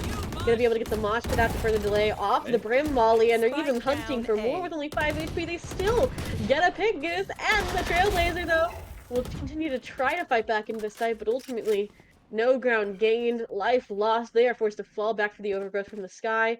Well, did they just get that ultimate online for the resurrection? The Sage one, yeah. I think so. How? Oh my god, that was 8. That was 4 orbs and 4 kills. Like, that's insanity. Ooh, and they do get the res off, but Bento quickly falls on the other side of the map, and now all of a sudden Sweet finds 2 as well up mid. I really gotta hand it to Tofu. That was such a nice flank, and the amount of value they've been able to get just in the first few rounds of this game is really good. But they don't clear the corner. They find another, and now it's Akina only 50 HP left in the 1v3. They know where Sui was, but they don't know that Spike is headed up mid towards the B site. They might be able to hear it. There's only 14 seconds left. They can get the timing right. 10 seconds left. They're walled off. I was about to say, like, Aloe's about to push this, I swear. I think they are, but it's going to be with Vonnie and the Flash. Are they going to get the timing right? Yes, they do. Well done, well done. I gotta just hats off. Being able to win that round with lower weaponry and get 3 rifles out of it while retaining at least some of the light shield there. Really well done and well played out from our Sujussys here. So every time I try to say their name, I'm like, how can I make this not sound bad? And then it just sounds bad. I think making it plural made it sound even worse, not gonna lie. I think so. I think so. But here we go. We're gonna see as to when the peak is gonna come through here. Able to spot the spot Aloe Vera. Tomo back it off. Just some pretty low buys here. There is that one judge that that might have to be accounted for partway through the match. Bento camping. Oops. Oh! Was that a gap in the smoke or was it through the smoke? I couldn't tell as the dark cover falls, though. First blood goes in favor of 699 yen bento boxes. Smoke's down. And whew, that's the way you want to open up a thrifty round. It's going to be, as a result, them kind of speeding towards this A site. But I think VOD did not mean to slow themselves off here, personally. And I'm wondering how they're going to deal with this shorty in the corner. Ooh, it's a close swing to eliminate that liability. To get the steal instead of executing they're just re-rotating towards the B side where there's more players actually to deal with. Yeah, and Aquino, honestly, not in the greatest spot for this judge. Yes, they're close to a corner, but peeking out, they're gonna have to deal with a lot of potential spread here. 30 seconds left. They might try to punish Vonnie if they decide to fall like they done. Smoke. I don't know, they're just gonna get the timing right out of the dark. Down mid. Beautifully, finally, Sujin's able to punish, but ultimately, did they even get the spike? They didn't. And look, Claymore Ninja's already on top of it here. Only 15 seconds left. They're gonna have to go for it, and it actually, Claymore Ninja lets them. 10 seconds Get out there, left. spot them. Yeah, also spotted Aloe. That's big. 2v2 retake here. We're gonna see how this one out. They're Nice both low smoke. HP though. And Oliver is gonna flash out. I thought it was gonna be to try and get on site to rejoin with Sujin, but ultimately it's just more to delaying. It's not delaying enough. Claymore Ninja finds one. They've reunited now with Tomo and are instead heading on to the site. It's gonna be a lane. Dare split Dizzy won't spot them out just barely here, but ultimately timing just right. They'll be good for the fuse. Yeah, definitely a well constructed round from Bento Box. Like all around just good positioning, good trades. The heroics from Aquino able to get just so much damage, dropping 2 and then hitting another for a ton of damage. Allowing that round to be converted. Just good teamwork. Period. The judge being the buy that really did cinch that round and push them into that like low percentage win that they were looking for. And I gotta say, just impressed. Simply impressed. But look at this stack. You're not wrong. They're not even worried about mid control this time. Just so much pressure towards A man, and I'm wondering, knowing that Sujussy has had the leg up now as they start, I wonder if this roster, or this role rotation has put them more in their comfort agents, their comfort roles here. And that might be why we see this newfound success. For example, the Phoenix on the entry, though, quickly shut down here. Dizzy and all that Yuto just getting dumped to hold back sight. They even almost pulled out the Thrash here, but instead, using this cheeky little corner to try and play for a pick. Doesn't quite work out, and now they're smoked off. Oh! Ooh. Able to find that one through the smoke, and Thrash is going to be the follow-up. Just comboing was really, really well. Trying to get the detain, but unable to find it. Ooh, what happened there? I have no clue, but it does open up that mid potential. If it weren't for look who's in spawn playing around, it's that Killjoy here. We'll see if they're able to make a difference from where they're at, but for now, they're just once again not sure where to go. Naturally, it's gonna be Sui finding Tomo there, but instead of capitalizing on that kill, they're just gonna funnel towards the rest of their team here into Tree Seekers. Look at poaches. Look at poaches. I know. I'm just like, what? How are you getting here? Bento unable to find that spray transfer, and here we are into the final bit. Dude, Sojin able to like consistently plant within the last 5 seconds of the round so many times. It's been great. Yeah, but it is a 2v2 here, and Sui playing that really cheeky angle behind Dicer. I don't even see behind him, in front of, but behind from Akino's perspective here. Does look like they're waiting for the rotation so they can play this with Chaco, but as that Dark Cover falls, it looks like it's going to quickly be replaced by a Jenny one, and I don't know how they're going to isolate these unless a swing out is dedicated to the guy in the light, and they're both playing close, and they flash themselves, and now they know exactly where the last player is, and the crunch comes through. But Chaco good for the last of the classic, and they should have enough time for the defuse here to bring things back to 2-3. Oh yeah. I want to go back to the beginning of the round for that one because I want to talk about Bento and Tomo. Bento did a bit of a different smoke than a lot of people would be used to. I know you can't see my pings, but they put their smoke all the way into main proper. It wasn't in the actual choke point that connects the site. So in that case, somebody could have slipped into wine, forcing Sojin and Sojussy's to actually clear it and make sure that nobody was able to make it in, as well as allowing Tomo to take that really, really aggressive fight and be relatively unscathed because of the additional pressure of having somebody potentially in wine. But look at this one. Yeah, it looks like they're going back to this kind of like fake aggression strategy. This time it's gonna be fake aggression towards the B site. And I think it is pulling some rotations. As you can see already, both Tomo and Bento leaving the A site, and it's actually gonna be Sui and potentially Sujin here gonna be trapped, who are gonna be spotted out. Oh, And instead of executing, they're actually gonna get caught out rotating potentially. And look, they actually made out the kill to util on B when Spike is all the way over towards A. oh, well done, well done. Just putting up a lot of pressure, and honestly, you know that Bento is scared. They know like what the potential of these players are, because they straight up popped an ult the moment that they saw pressure. And here we go, Kino. Yeah, another ultimate though going through here. The Emperor's good for a second, looking for their third, which is gonna be Sujin potentially here trying to request the spike. 30 seconds left. It's actually Bento from heaven to get the sandwich going, and now Oliveira on the other side of the map, one of those initial fakers on the B site, has to clutch up for their team. Oh yeah, this is the equalizer as well. So this will set the pace for the next few rounds. Looking at it, it's gonna be a dink to the gun flash. That was close. That was close. But that is, what is the economy gonna look like? There is a full buy, but I'd imagine we're gonna be seeing a bit of a cobbled one on the next round. Only with like $1,000 at most to their names. My apologies. I've been casting CS:GO. I forgot it is credits. But look at Bento's economy right now. They are sitting on quite a bit of money. I'm seeing 10, 12, 14, 15, about 18K. At like in lose the a round bank or two.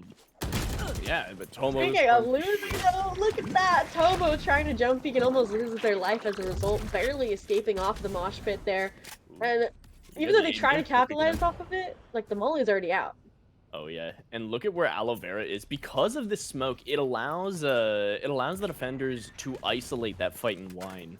But unfortunately, Tomo unable to find the kill as Aloe runs right past. We're gonna move right into mid.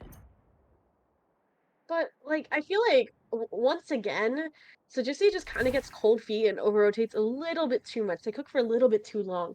We saw it last round when they got a successful fake on the B site, and then after the pick on Tomo and Tree, they didn't execute.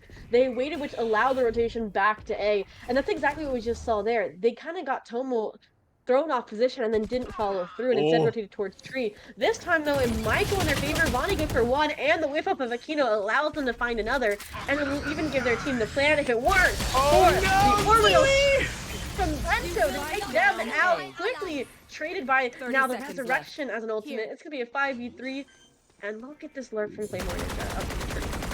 Yeah, no, look at where Sujin is though. Yeah, all even the way in worse. TT. Claymore finding that trade. And now we're in a 2v4 situation. This is scary. The only kill onto Sujin has been that orbital strike.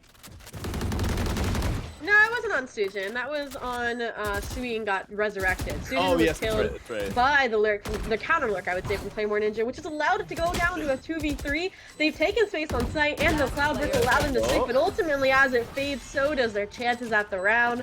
4 on the board, bringing it back into the lead is Sujussy.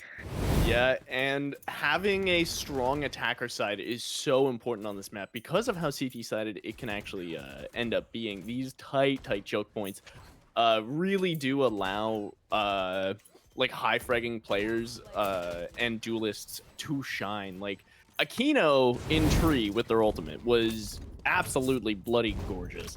And it is where a lot of the action is going to be happening when it comes to the to this map specifically. But look at the posting up in mid, immediate kill over to Vonnie. That is gorgeous.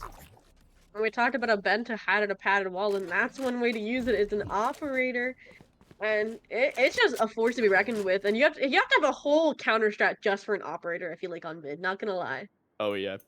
But luckily for Sujussy, this could be like it wouldn't be the worst thing in the world to be against an op because you have 4 sets of utility to blind people with. That's not wrong.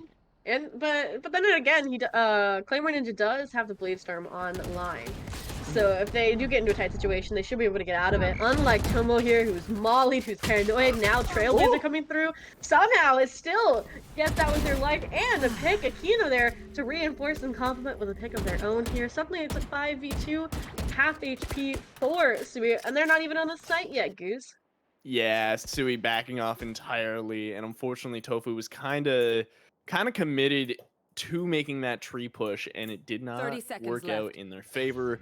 Again, on another equalizer round, look at Sujin. Dizzy did not see them, and they are just sitting in wine, ready to make some magic happen. But Sui, wait, The trap.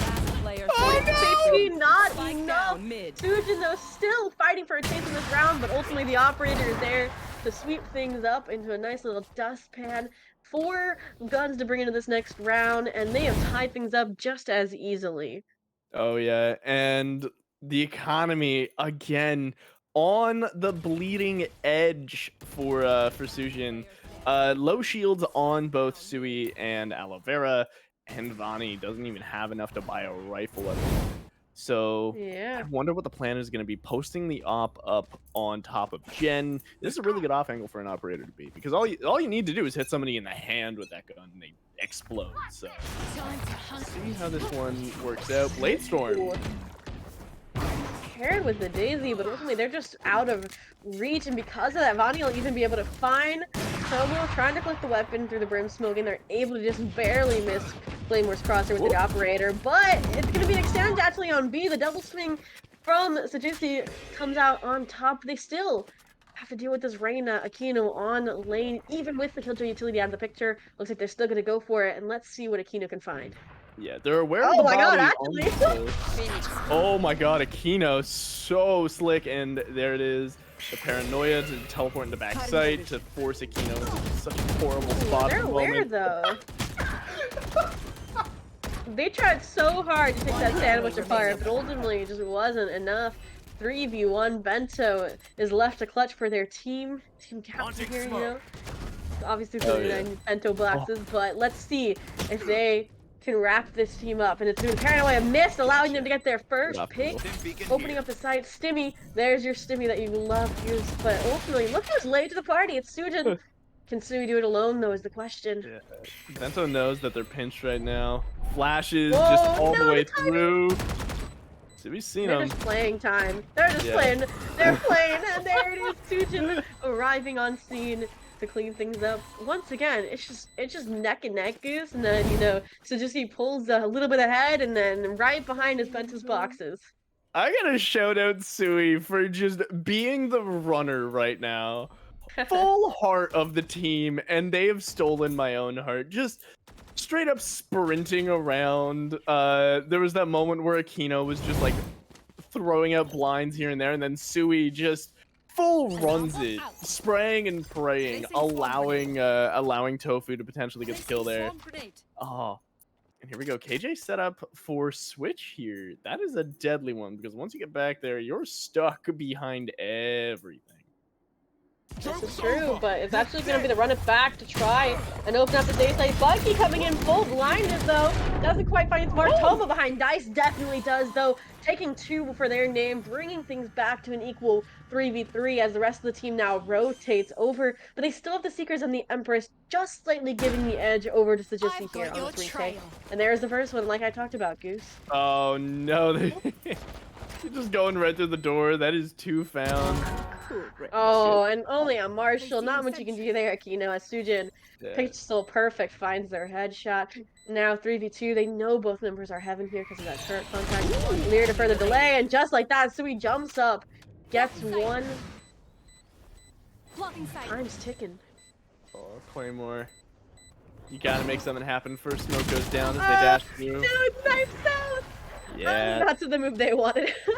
Yeah, it looks like they might have hit 3 when they dash. That is unfortunate, but I gotta say, Sujin is looking significantly more comfortable on the Reyna here. You can see them being significantly more decisive with every decision that they make. They're not like half peeking corners to pull out a prowler or a utility. Like they heard me. Yeah.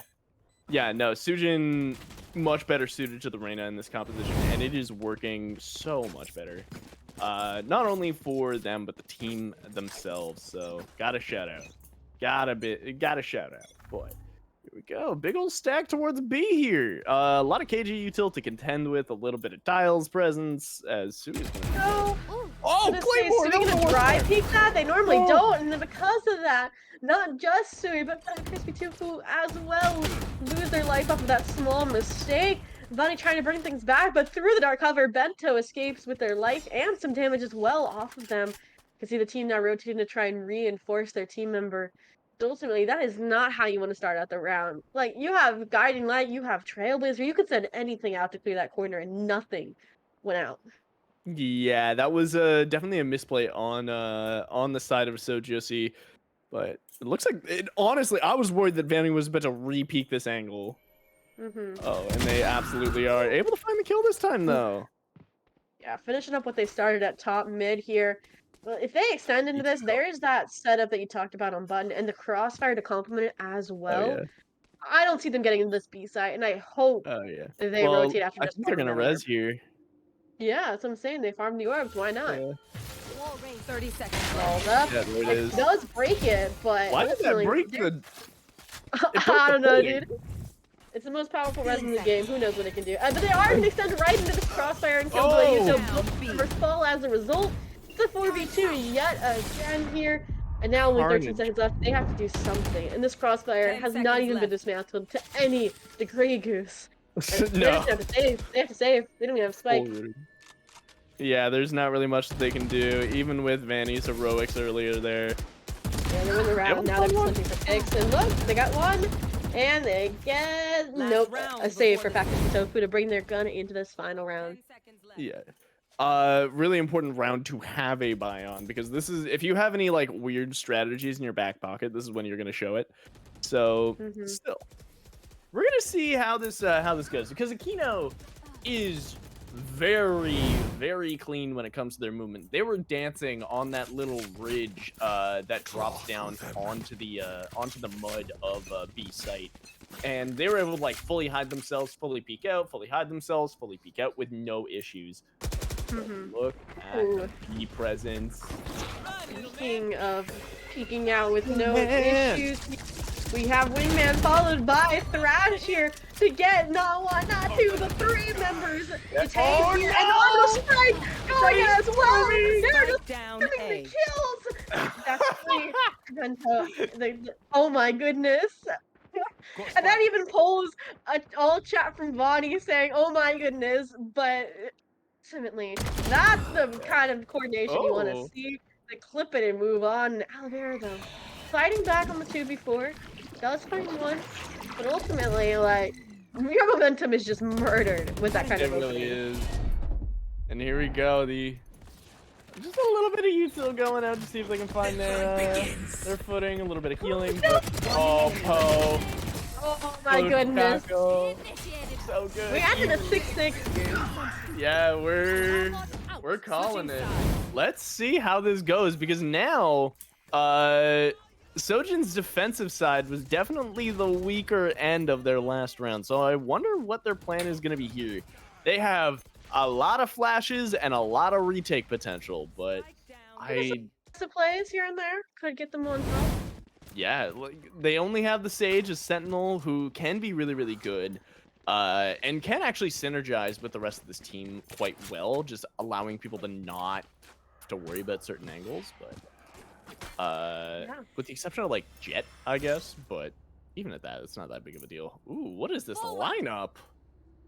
Vanny, what? I want to see. I'm curious. I want to see where this goes. Where does this go? Where's this going? Observers, let's see it. And it is a stunning cross map to A main. Oh, that's where it's supposed to land. Bonnie is dead before their utility even hits the ground. and because of that, they completely stormed this B site with zero contestation because there's no killjoy. Only person they contest is Olivera. Backside gets one. Ultimately looking for the spike planter, but ultimately the spray just coming through. Good for a second before finally Claymore shuts them down. Good enough stall time though as rotations come through here. They're gonna have no time to set up as they're stormed by this 3v3 retake from... Yum. Yeah, oh my goodness, it's just enemy. unfolding. Yeah, no, this retake is underway and just no chance at the moment. There's love that finisher. It's so funny. It's so funny. We love it. We love it. I wish I could play DDR. Can we just go to a DDR stream instead of Valorant? Like, I'm missing a foot. Oh no. Straight up, I cannot play it. Oh, I didn't know that. You know, I feel like there's somebody out there that probably still plays DDR even with that conditioning. I'm not gonna lie. Oh, So you can be the next inspiration, Goose, okay? Sure. I'm sure people play with like their hands and stuff, but oh man. I got one good leg. I might as well use it. Fun fact that I did not know. But you're great at casting Valorant, so don't worry. Sure. I'm not actually missing a foot, it's just I can't feel it. Oh my god, Aquino getting taken down. Immediately into the round. Yeah. Wait, look at Vanny going all the way into spawn. They're just sneaking up on poor Bento here. Wait, they're actually gonna Did peek Bento this. hear them, or are they just checking it out I of think they're conscious air? checking it. That's because like they don't have any presence to be lobby, and I think that check not going perfectly is allowing. Oh my god, look at that! And they have Spike, and they're just gonna wall it off and wait for their team to come through mid. Like, look, that Tiles player can just rotate over with ease to reinforce the Spike hold, and you can already see Pachaka trying to get the Spike, but that wall. And with the Dynamite to confirm, look, they're donating weapons. They went into the fighting online, but ultimately the two members swing. Not much you can do there other than try and clear things out with a storm grenade. But there it is, the pinch with the wall. Like, you were stuck between a rock and a hard place. Like, literally. Oh my what god, can you that do? was so mean. That was so mean. Just like, hey, can you distract the Killjoy? We're on our way. Oh yeah, I got you. Let me throw a bunch of classics over the wall. Yeah, I mean, at least they got their pick at skins until they got murdered.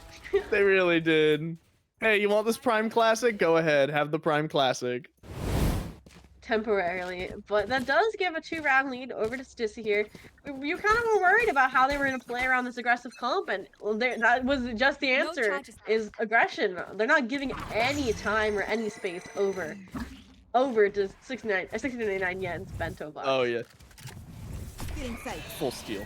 Full steal, gotta say, but ooh, look at the mid pressure here. Aquino just heroically pushing up into mid. Trying to return that aggression right into the face of Sujussy, and it's paying off. If it weren't for Olivera here, Spectre run and gun, Demon good for 2. Finally shut down by Claymore Ninja. That does give the advantage over 269.99 Yen Bento boxes. They're all basically full HP, while the rest of Sujussy is left running to figure out where they can regroup, where they can even get a retake attempt going if they want. Wingman! We love him. The man's got a job. Oh, Sui. Sui was not expecting that lurk. No, I don't think anybody was. Like, Claymore even seemed lost in that situation, but now Sujin being tasked with the job of clearing out Heaven, find somebody down in main. God, that does even things up a little bit now. You know, it was that 3v2 with low HP, but ultimately now 1v2. Oh god, everybody is one shot at the moment. Can't isolate the 1v1s when one of them is running away from you. Oh yeah. Finally able to pick one up. Bento getting their first attacker side win on the bonus round. Pushing, like, being able to convert your first buy is such an important skill that so many people are unable to do because they struggle to play around guns like the Spectre, guns like the Marshall, because like they're highly specialized weapons. So being unaware of like how people are going to be playing is unfortunate a lot of the time. But oh wait, what is Yeah. going on mid here? But I don't think it really matters. It's gonna be actually played more into to Oh, punish Oliveira's Vonnie! aggression. But look, like you said, Vonnie just takes a spin at their own mid peak, and it punishes both those eco players top mid here. And look at the reaction from Bento though. It's to just hold off to make sure they don't capitalize off of that space gained here. And Yeah. Like, we have 3 rifles at the moment. We need to save these things, or else we are broke. yeah, and I think Vonnie just walled themselves out of tree here, so that if they Yeah. do fall, it'll kind of lure them into tree here. But they're not even gonna find one for their efforts, bringing things back to a solid 3v3. 45 seconds left, plenty of time to reassess. That And it is does look like they're gonna undeniable walk right damage. into Vonnie's wall tree. Yeah, Bento's completely out of armor here, and oh man, this is gonna be such a time, like such a time loss.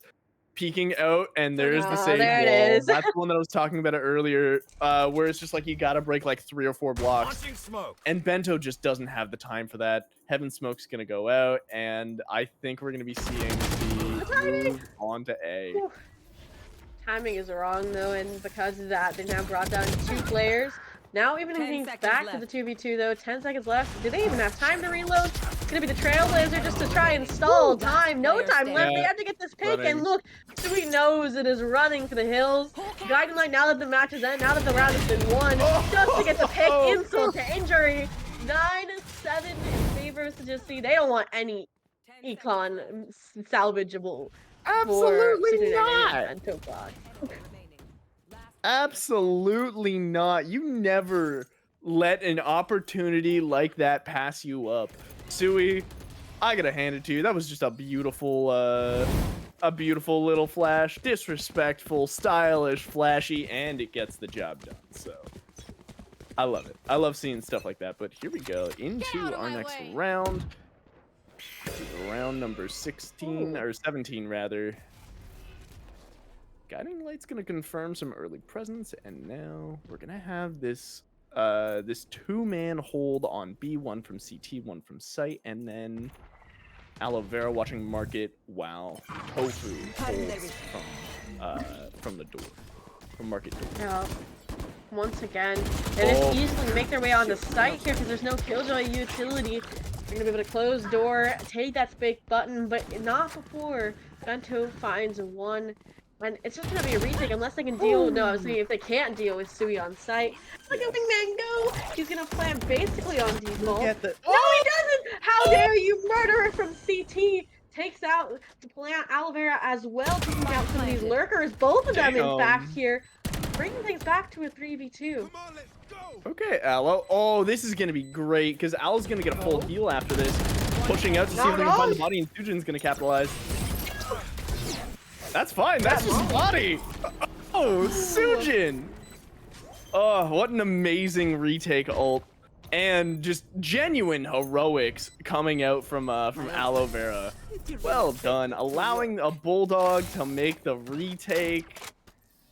Just pretty. Just a pretty match.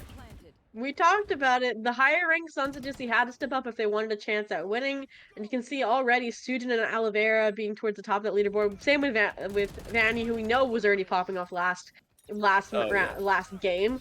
And you can see the results it's had. I think the roster change, or not the roster change, but the role swaps as well, kind of paving the way for that, them being a little bit more comfortable. But there's a lot of estimates on the side of Bento's boxes, so they can easily convert this. Oh yeah. And another thing that I have to commend too, like this is a save round, so we'll see how this goes, but I'm not overly optimistic about Bento's chances. But another thing that I do want to point out is the fact that Sojin is playing for trades. They are always sticking together. There's almost always somebody peeking with somebody else within another angle that like a shared angle to make sure that they can follow up. And ooh, some action happening. This is a cheeky wall. Like almost just Yeah, me. we've seen them on the A side before on that wall, but it's ultimately been waited out now. As it looks like they're gonna head towards maybe a B split here instead, or a full rotation over to A. But are they gonna clear out Crispy Tofu? They don't, but it doesn't matter. Bento still just goes for the trade. So he tries to swing out of the smoke, but ultimately it just gives the gun upgrade over to the enemy team here. 5v3. Spike has been planted. But it's been red because an A 30 rotate seconds and left. those members from A Heaven already there. Yeah. Granted, keep in mind that there's very Ooh. little armor. 3 Vandal shots to the chest kills, which is about a quarter Trap. second with Reyna ult. And I mean, there but they get it a kill is. and they get the full heal, and there's both Yep. of them.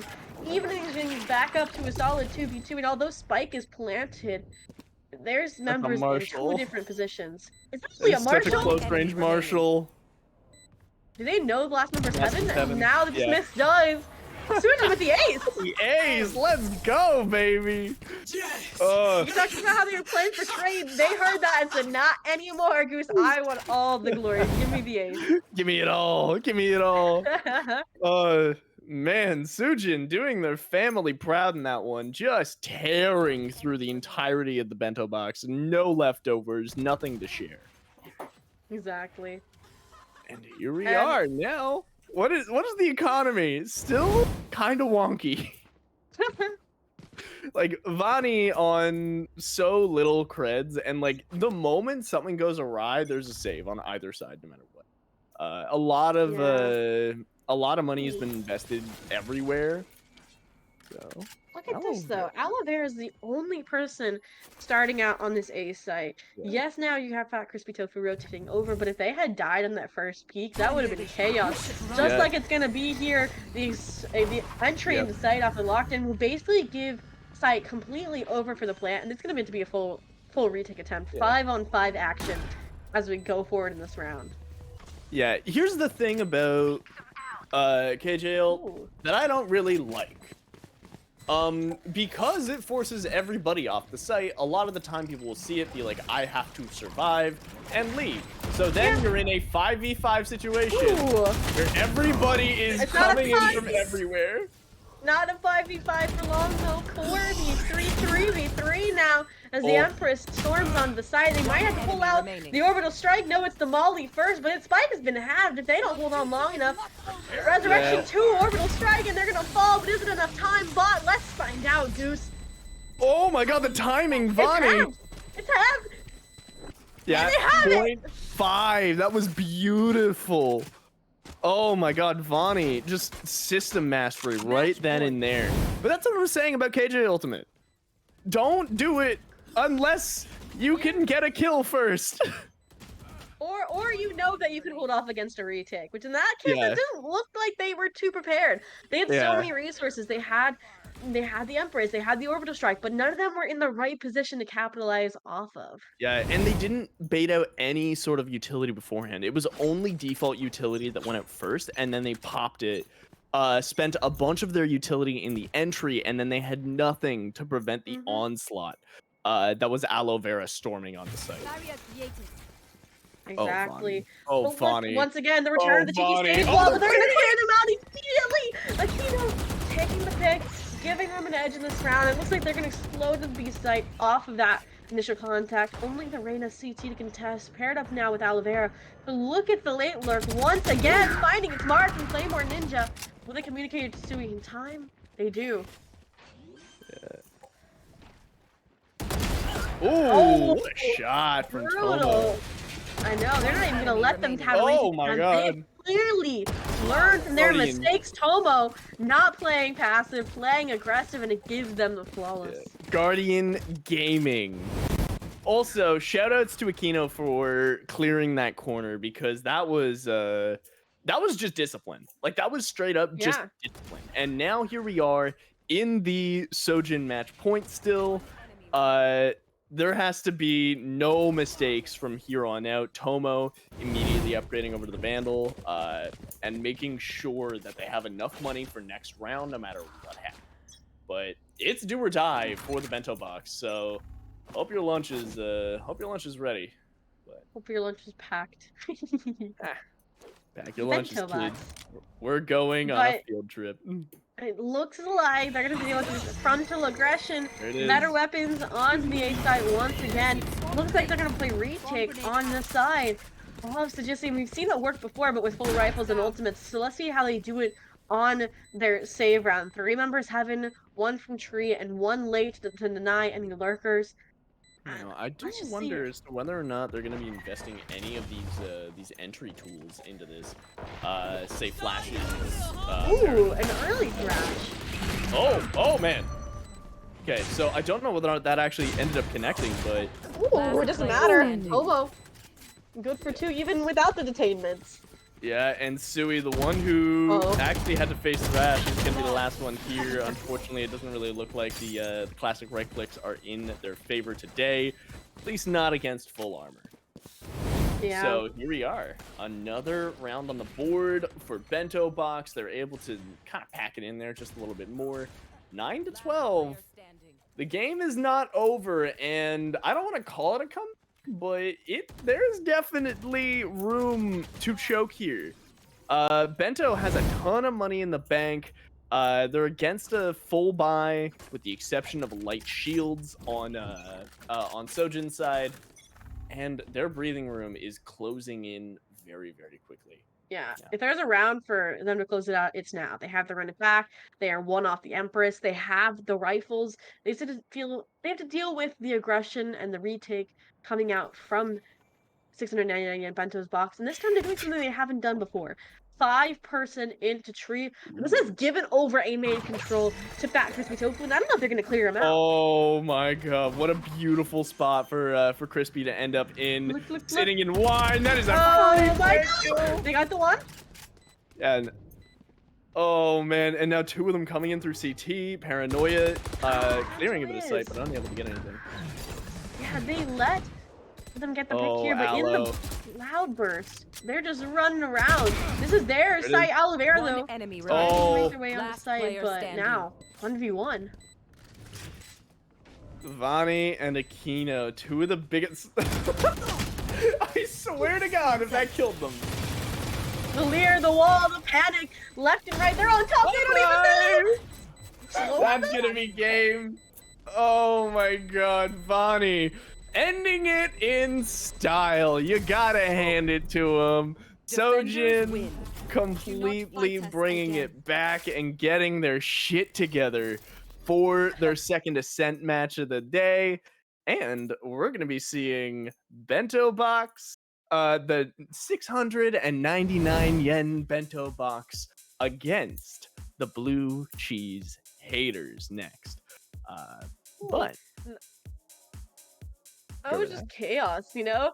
And I think that was such a funny last round to end on. I'm not gonna lie. Like, that slower but almost stopped the defuse, too. Like, they were, like, milliseconds off as well. it was 113, yeah.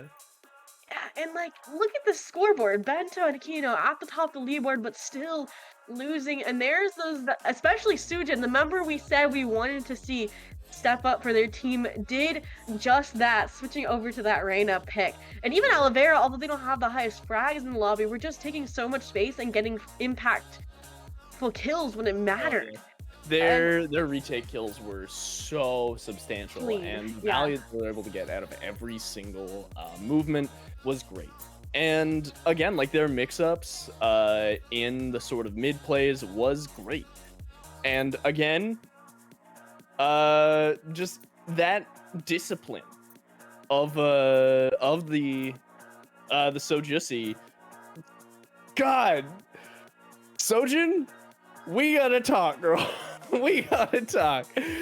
Oh God, I'm sorry. But the discipline they went through to be like, okay, we're going comfort picks. We need our protocols to be clean. We need our takes to be fast and strong, and we need the best play that we can possibly do, and that is exactly what they did. Yeah, the and Blue- let's go look at that updated schedule right now that the results are in for this matchup, for the other matchup that we casted for. earlier, and like look at that turnaround from losing 13-11 on this map to winning 13-9 against Bento boxes with this new roster, this quick role swap. And usually Yeah. teams are kind of scared to change what they've prepared on the fly, but this time it came in with flying colors. Oh yeah, I'm really excited to see how it turns out. But where are we looking for tomorrow? We got Bento boxes who are at -4, but they haven't played all their games yet.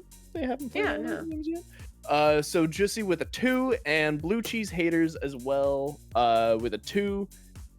Currently 1-1-1-0 and 0-1. So we're gonna see how this goes. Maybe we could Right. see a solid 1-1-1 with each match, Oh my if they god. upset Blue Cheese Haters in this next half, right? Oh, are they the favorites currently? I mean, no, if you look at like you just pointed out, it's like 1 win apiece for Sujussy and Blue Cheese Haters versus Bento Box has the 1 loss. But next it's Blue Cheese Haters versus 699 yen Bento Boxes. So, like I said, it could be ones across the boards on the win and the losses in this group, which would be a pretty funny outcome, I'd say. Oh, it would genuinely be hilarious if we just went a full army of 2 going into the final one. So, I'm just like baffled at the black and white difference in between Sojussy's first and second game. They were genuine opposites, and I gotta Mhm. hand it to them just being so again disciplined and divisive with everything that they did. Yeah, That and line was with that, I think we shouldn't leave people kind of waiting longer than they have to having to listen to our gorgeous voices, the Goose. And I think what we're gonna do is we're gonna go to our quick little sponsor and then to a break. So stick around, get a drink, go use the restroom, and we will see you back here soon. Thank you, Ultimate Esport, for sponsoring BrownieVAL. Ultimate Esport offers gamers of every age group an open and interactive atmosphere to introduce their inner gamer at reduced rates. And it's located in the beautiful Buena Park, California. Check out Ultimate Esport at ultimate-esport.com for a great esports experience.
Sorry.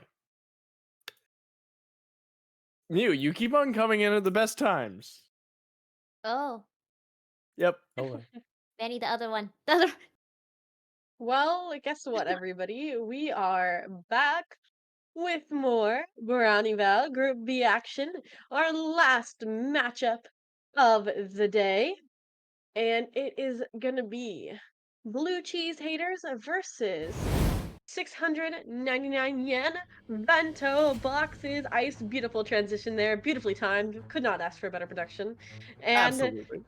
yeah, and I am just so excited for this matchup because of the pure stakes it holds and which teams will move on.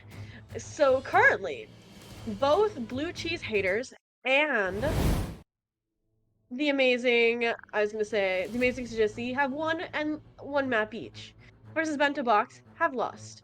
So if Bento Boxes wins this matchup, then each team will have one win under their belt. So then it will come down to some sort of round differential calculation. I don't know, it's too big brain for me, right? Yeah, no, we So- got the little brains. So either way, Bento Boxes needs to win this if they want a chance at staying alive in this tournament.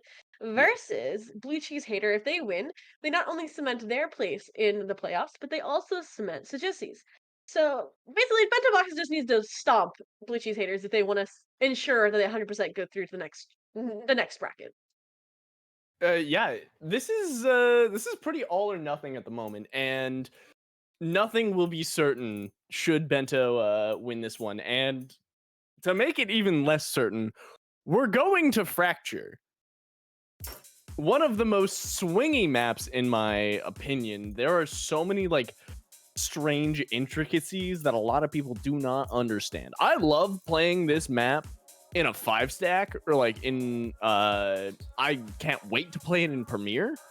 But in matchmaking, this map is a certified crap show, and that is because there are despite the fact that there are only 4 lanes on this map, they are situated opposite each other, having those ropes in the center, allowing you to essentially start out the round on either side of the map that you want, with the defenders being in the center. And I gotta wonder as to how this is going to be played in a tournament setting. You'll probably end up seeing a like an anchor type sentinel being able to, like, KJ is really really good in this map because she can rotate halfway into CT while continuing to leave her pretty much all of her util on site to defend it. So she's really, really good for that. There's also a lot of intricacies and nuance when it comes to attacking B long. B long is like one of those places on Fracture that you'll always have immediate fighting or control over. And of course, we're probably going to be seeing a Breach for the Initiator. Now, Breach suffers from the I can't tell if anybody is behind this wall itis, I guess, but he's very good at pushing anybody who could be behind that wall away from that wall.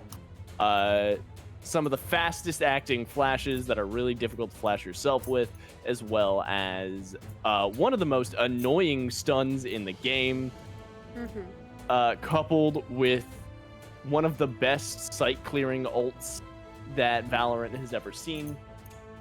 So I'd imagine we're going to be seeing him. Brim is also a very good choice in this map. His smokes can cover all 3 major chokes whenever you're taking a site, as well as having them be long-lasting, allowing you to push up and take some of the crucial map control over by the one of the 4 orbs on this map. Ultimate control, very, very important. Not to mention... Good. Yeah, that's just really important. It's just overall map control. And just, I guess, more flank control. I think we've casted twice on Ascent today, and I feel like although Ascent, like, if lurks can be punishing, but Fracture, they can just be catastrophic for a site, especially if you're going for, like, that underpass B ultimate and somebody lurks through arcade undetected and just deletes that plan. Like, you really have no plan B on this map. So Oh, I'm yeah. excited to see how these killjoy are used to lock down this space. But Yeah. but I'm interested also to see how this Yoru is going to cause some chaos into the mix. Am Oh, I yeah. right? Now, Yoru was really, really good because of, especially on the bridge side, so the side that the attackers do not spawn on. Yoru was able to throw a teleport pretty much across the entire map here, whether that be on T side or CT. So long as he's located near any of the corners, he can get pretty much anywhere. So you have to be really paying attention to your sound cues and where this funny little Riftwalker might be. I also gotta say the Viper is an interesting pick as well. She can cover a lot of the take smokes with her toxic nest if you do split sights. But she can suffer a little bit from like over sentineling an area and then having people push the other end. Her wall, for as strong as it is, some people will elect to ignore it, or if it's failing in like one little spot and leaves an open bit, you could potentially lose up to like 2-3 people if somebody is able to find the weaknesses in that wall. But I do have to wonder what we're gonna see early on here. We have, of course, Fade. I love Fade. She has another one of those like really heavy like corner clearing kits with her double prowlers, seize, haunt, and her ultimate covering both sites entirely. And of course, Raze. The place has a lot of tight corners. Raze is good. I can't say much more other than the woman makes explosions happen and you die. But Yeah. I'm surprised we don't see a raise on Bento's side, right? We had Claymore on the Jet on Ascent, and I believe Akino was on the Reyna. So I'm yeah, surprised that neither of them opted to go for that raise pick instead of done the Yoru and the Jet swap.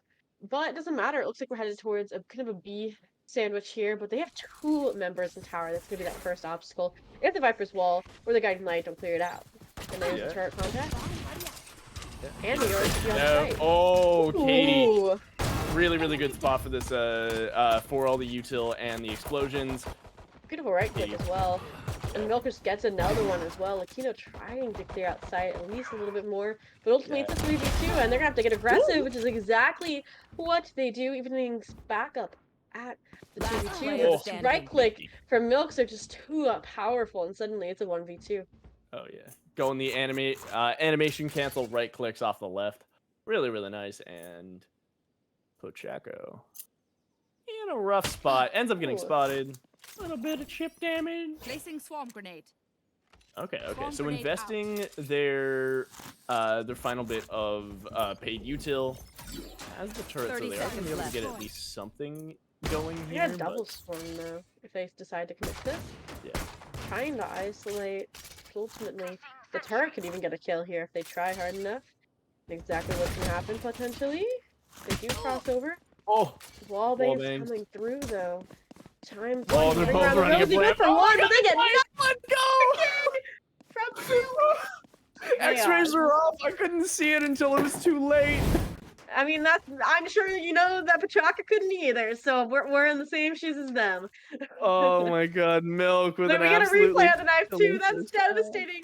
Look, they tap the fake. The wallbangs come through. 12 seconds left, both running up, and I don't even know how they got there that fast, to be honest, Goose. I think they just ran the moment that they heard the tap. It's like, you have pistols. You don't need to fully stop. You can run it down as much as you want. And look at They're the feeling A themselves out, main fight that's about to break out here. Selma holding. Yeah, here's what I was talking about a lot of the breach util. It can like slow pushes down to an absolute crawl, quite literally with slow off that aftershock. And I like Selma backing off though, because if they overheated there and got stormed by two members, that gun could be catastrophic in the hands of an entering duelist, and they could easily have converted this. So I like that they just tested the grounds and they're not falling back to kind of the comfort of their brim holding down drop as well.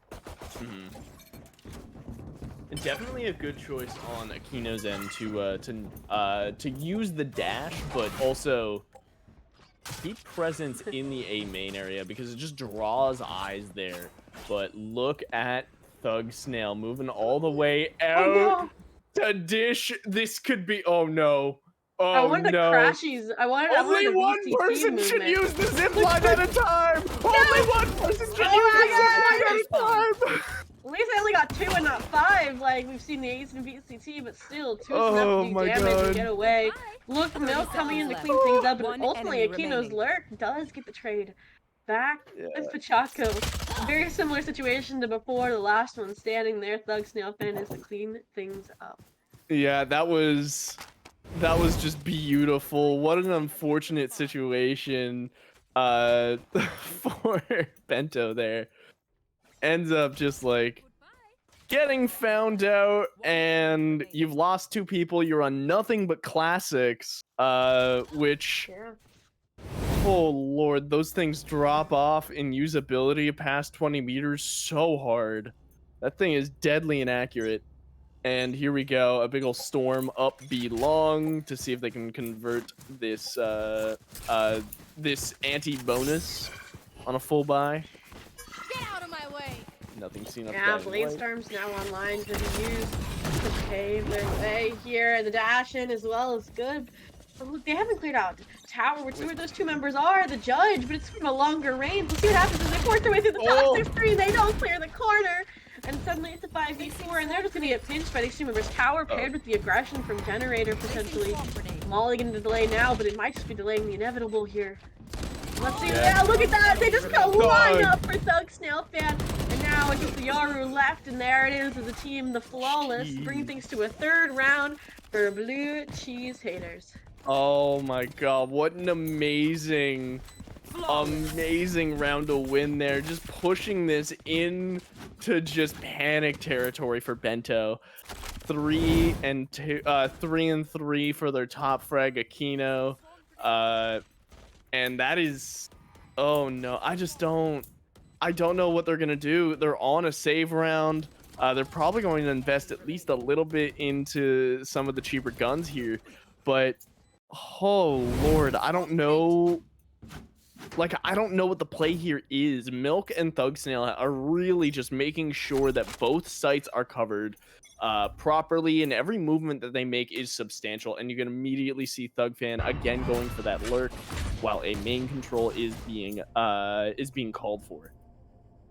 Yeah, and that was essentially like a thirsty thing about it. Like they were on their bonus weapons. Yeah. And that does put them on this weaker buy. So if this Sun is successful with Flash, they're gonna get a bunch to farm kills off it, but no, instead it's the whip. Tomo with the right click will gain that weapon upgrade for their team, and it looks like it's gonna be handed over to Claymore Ninja to hopefully get the entry started off this clone. Tomo clearing things out with the Trailblazer, gets all the way to CT. So they know nobody's on site other than this Molly separating them. And there it is, the entry off the first guiding light.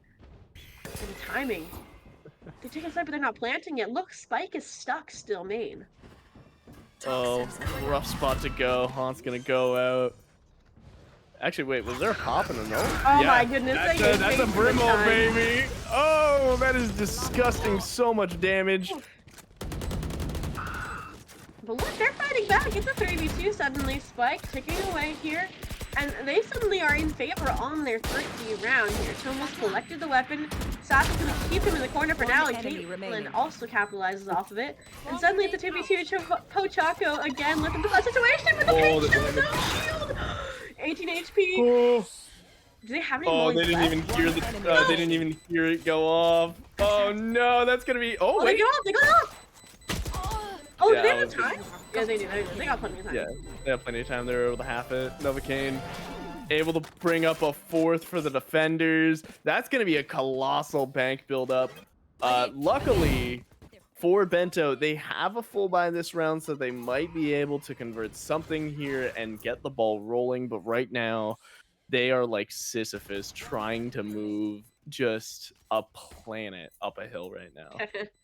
I mean, that was like, I know they have padded walls because they're 4-0, but that was an expensive round nonetheless. I feel like, Oh, yeah. considering how like they didn't have any weapons. I think the most expensive they had literally was a Marshall.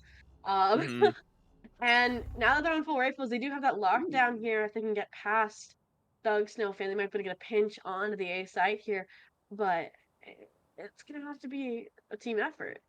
Yeah, this is gonna be really interesting because Thug Snail has this line of sight going to Aquino and Tomo. Did spot them briefly. Yeah, it's gonna be the dog pushing Thug off. Yeah, I like them just Trailblazer. giving up this control, not taking the fight necessarily. They just smoke it out and note it, and but it shows the front for Oh the my play god. from Caitlyn here. Like they probably aren't expecting this, and I'm just hoping they get on the site fast enough. Look where Spike is headed. Wait, what? Excuse me? What the They freak? killed the Oh second, wait. though. Look where Tomo is. Bomb buddy out. Flat was the wrong time. Oh. Yeah, so Spike is gonna go down. Bento on their own. They don't have a Viper's Pit to play in, so they're just going purely off of their teammates who joined them in B long. There you go. That's that your teleport I was talking about. That is going right into arcade, which is gonna get spotted. Yeah, teleport's gonna get punished. Remember, I talked about it. If that lurk isn't punished, Oh, you can Bento. take out some of these strategies. Lockdown's gonna go out, but they can just stick it. There's not enough time for that lockdown. There is a Viper. Yeah, there's a Viper molly on it. Bento throwing these lineups. It does. They get killed, but it's halved, so I don't know. It's gonna be close. I don't actually. Oh wait, no. Yes, the detain. The detain. Thug Snail have Oh it. my god, Thug Snail. Thug Snail, you better be able to Oh get it. my There you go. Yeah, Expensive round, I would say. Like that lockdown being exhausted. I I thought know. for a second Milk was gonna completely destroy that post plant. And like while they delayed it long enough to get the defuse, like insane. Yeah, things are slipping for Bento more and more as time goes on, and I am starting to get a little bit concerned about their sort of tilt here. They're taking it slow, which is good, but when it comes down to it, they're not quite winning the fights that they need to be winning, as well as being a little bit unsure about where they're going to be placing each other in the pre-round, which is where a lot of rounds are won, in my opinion. But like I've got your your placement trail. at the beginning of the round is the most important thing in the game. Who's next? Yeah, and because of that, really early we're seeing both Oh, dimension drift and the secrets come through, which isn't even enough. It's actually going to be Aquino and Claymore finding ones of their own beyond the ultimates. And look at the space stands they've taken. I'm hoping they can at least get the pick off of Milk and Caitlyn, and they don't. Strictly quickly traded by Claymore Ninja though, and it's going to be a 4v2 in favor. Finally, a Bento. Tomo bring things further in their favor, and they know where that last member is. The flank getting eliminated, but ultimately Tomo and that Snakebite come together to give them their first round on the board, Goose. well played, well played. That was so important for Bento, and that was pretty much just because like they popped two ults, they played together properly. You had Tomo taking a really good spot in the by drop, able to take out one of the most horrifying players I've ever seen, being Thug Snail. And just all around holding their ground and making sure to punish any mistake that came their way. So really well played from Bento in that one, but are they going to be able to keep it up? We're not entirely sure as we move into the second half of our first half. Yeah. Our second Viper's quarter. Pit of the game. online. So that's a powerful ultimate if they can at least get onto a site. But the HUD they're looking at is B, which is not only protected by this Killjoy Yuto, but that double tower hold has just been so catastrophic in the late round. Oh, turret's gonna get found. Arcade presence seen. Which means that the alarm bot and the Roomba are gonna get a little bit invested. Ooh, good killing, Caitlyn. Double They're teaming. dismantling the tower hold slowly this time instead of letting it be in the late round. Milk, though, fighting to maintain the pressure, and they at least get one for their efforts. Molly gonna force them back right in to Tomo here, though, potentially. And that's gonna be Thug Snail fan clear out some of those main presence individuals. And it's only a 3v3 site finally cleared out, but the rotations have already come through on Blue Cheese Haters. They find one spike down now on site, and they are split up these last two members of Bento's boxes. Spike's on site, and oh man, cheese haters are aware of this, and they are pushing their advantage as much as they can. Pop Flash gonna go through. Unfortunate for Claymore, unable to find anything, and yeah, this is just gonna be 10 util seconds dump. left. Yep. 5 seconds left. They just should have to save here or look for exit picks. Yeah.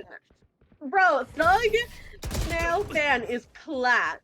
I plan my gun abilities don't look like that. Like that is wild to me. That they are 10 and 3. Dude, all you need is a good game sense. Like, as I said, oh, okay, first timeout that we're seeing tonight coming out from our defenders. Who are you saying hi to? What? Interesting. I said finally.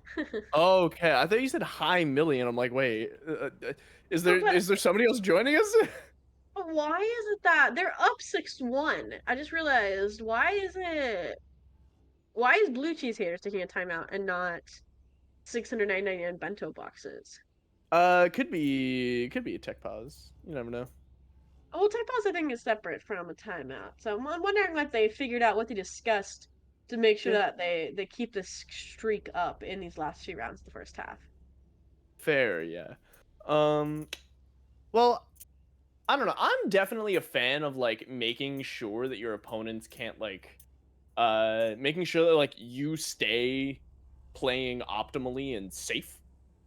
I see it a lot in CS:GO all the time where it's like people will be up a ton of rounds and then they'll call the timeout just to like force their opponents to brood in the loss that they just took, and they're not the ones who called the timeout. Attack the mental. Yeah, a lot of the time having that as a mental attack is really, really important. Which I do feel is a little more prominent in CS rather than Valorant. Oh my god, Thug if Snail! that doesn't respect their mental, I'm sure losing one of your star duelists will. Thug Snail fan punishing that aggression out towards drop, out towards satellite, and Kino making sure that they aren't pushing up for more here. Goes back to the B hit, which is where Spike looks like it's trying to go here. Soma gonna find one as well though. Just them playing so divided here. They look kind of lost on the side of 699 yen bento boxes. I'm not gonna lie. Well, it's like 1 or 2 really, really good flanks will just like change your perspective on the map for the whole game. That's true. Like this map is really difficult for a lot of people to grasp until you realize that you have 4 lanes. You only need to worry about two of them in CT. So you never know what might happen. Oh my lord, Soma! Like you said, never know what might happen, and suddenly it's 2v3 now that Akino finally paying off for that drop pressure. They will be awarded both plant and the hunt, or sorry, the Vipers hit here. So the lockdown's gonna be expended to try and force them out of it. Look, there's a KJ corner Molly though. for this. There's a KJ Molly for this. Are you sure? Oh no, they don't have it. But the Hawk can reveal this, they can just spray it! No! There it is! It doesn't even matter, but Bento's held out long enough. Lockdown now gone, they can try to play Ringer on those, they can play these snake bites, but not when you're getting sandwiched between 3 members. It's literally a triangle of death. It really is, and keeping your line of sights managed like that, where you know you'll be able to trade anybody no matter where they are, is really important, and something that that the Blue Cheese haters are really bringing into full focus. Although I gotta shout out Thug Snail, who is just being an absolute maniac. 11-4. My dude is just winning fights that he should not win ever at all, and I love it. I love to see it. But it looks like we're gonna get a Blade Storm round from Akino, who's gonna be attacking from this arcade side. So I wonder what the sort of... Oh man, they're going loud. Oh no, they're just walking. I forgot they walk at knife speed. Yeah, and I think they finally heard me about spreading themselves too thin here. You can see the duelist both playing with another member of their team here to kind of dedicate themselves to this B take. So let's see how it goes. Playing for trades, as I keep on saying, like that is one of the most important skills as a player. And there it is. Milk's gonna drop a Kino. Ooh. Yeah, Milk gonna look for more though, and they find not one, but a half of another. Pochaco dropped a half health as well here. 4v3, and they still have the insurance policies of both the Orbital Strike and the Rolling Thunder here if Bento manages to take side. But even now, they're just fighting for this arcade pressure. Yeah, Tomo nearly out of armor here. Yeah, Trailblazer gonna go out to try and push these members back, but ultimately it's just destroyed. To get the orb and the lockdown on the line now, which does look like they're gonna try and reroute maybe underpass to use it or even rotate over to drop on A, which does look like the plan here. They haven't really abandoned the A side, but they can hear every footstep here. And all 4 members now backing off, it looks like. Maybe they'll leave the Rays here because of that clone's pressure, but I think we're just gonna see the orbital strike to 9. There's only 20 seconds left. Yeah, like honestly, that is probably the optimal play here. But oh, they don't Soma's even need just it! Look maniac. at Soma! Soma, you are insane, and you have stolen my heart. Please, Soma, don't do this to me. I'm live on air. Someone's like, don't bother with the orbital strike. I got this. Gets to, and then even like the Thug Snail fans just there to finish things off. Take out Claymore Ninja. Through their own smoke, mind you. Oh yeah. Like just really well played across the board here. Yeah, and I think that's just kind of halted all thoughts on the side of 699 and Bento Bucks. Like, look, they're just hanging out in spawn. Maybe they're finally deciding to go for an A hit here. They, like we said, have the lockdown in mind for the last round. It's like they're headed towards sand pressure. Dashin might catch Novocaine off guard. Look, the judge! Is it lucky? I can't tell. Look home, and then get the pick. Oh my god, what a Sandwiched in dangerous sand here, look! And the orbital strike as well is gonna come through! Oh god! Oh! And now they've it's just hurdled into a corner. They know exactly where to spray. Look at that. Oh man. 1, 2, looking for the third, and they don't find it. Paint Shell might finish the job. Right here. No, not quite. Very little damage happening to Tomo and Pacheco. Luckily, Pacheco's able to drop that one. Double fire. Healing over here. And yeah, having Spike in such a rough spot too. Like, Milk is in such a prime position. Even Just looking like behind them. Look! Oh my god. Even with the guiding light out, Milk just swings and it's good for both. Yeah, no, Milk is. I can't right now. This is just. Tomo checked it earlier too, and that's what's so sad is like they didn't keep holding it or re-clear it or anything. Yeah, the timing just kind of worked out in their favor there. Man, what a slaughter right now. This is a 9-1/2 for Defender side Fracture, which a lot of people really hate playing defenders on this map, but I gotta say, Blue Cheese haters really showing us what you can do if you're aware of this map's sort of gimmicks. And we're seeing one right now. Look at what's going on in Underpass right now.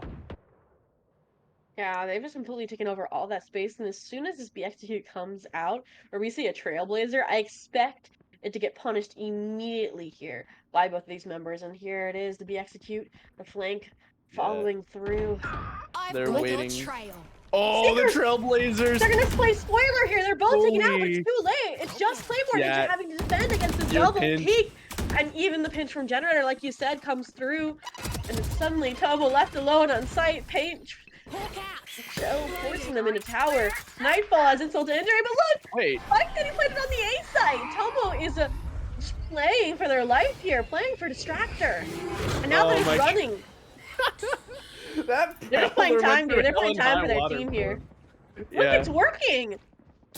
They still don't know where they are! Okay, finally. Thug. But the amount of time they bought for their team here is insane. Really is, yeah. And now look. Last player standing. Bento does get taken out, so now it's a 1v4. They can ultimate here, though, just in time. Like, they could have it.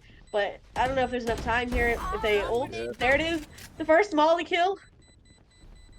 They don't have time. They bought enough time. Tomo, icon of the round, just playing It really a is. little decoy over on the B side.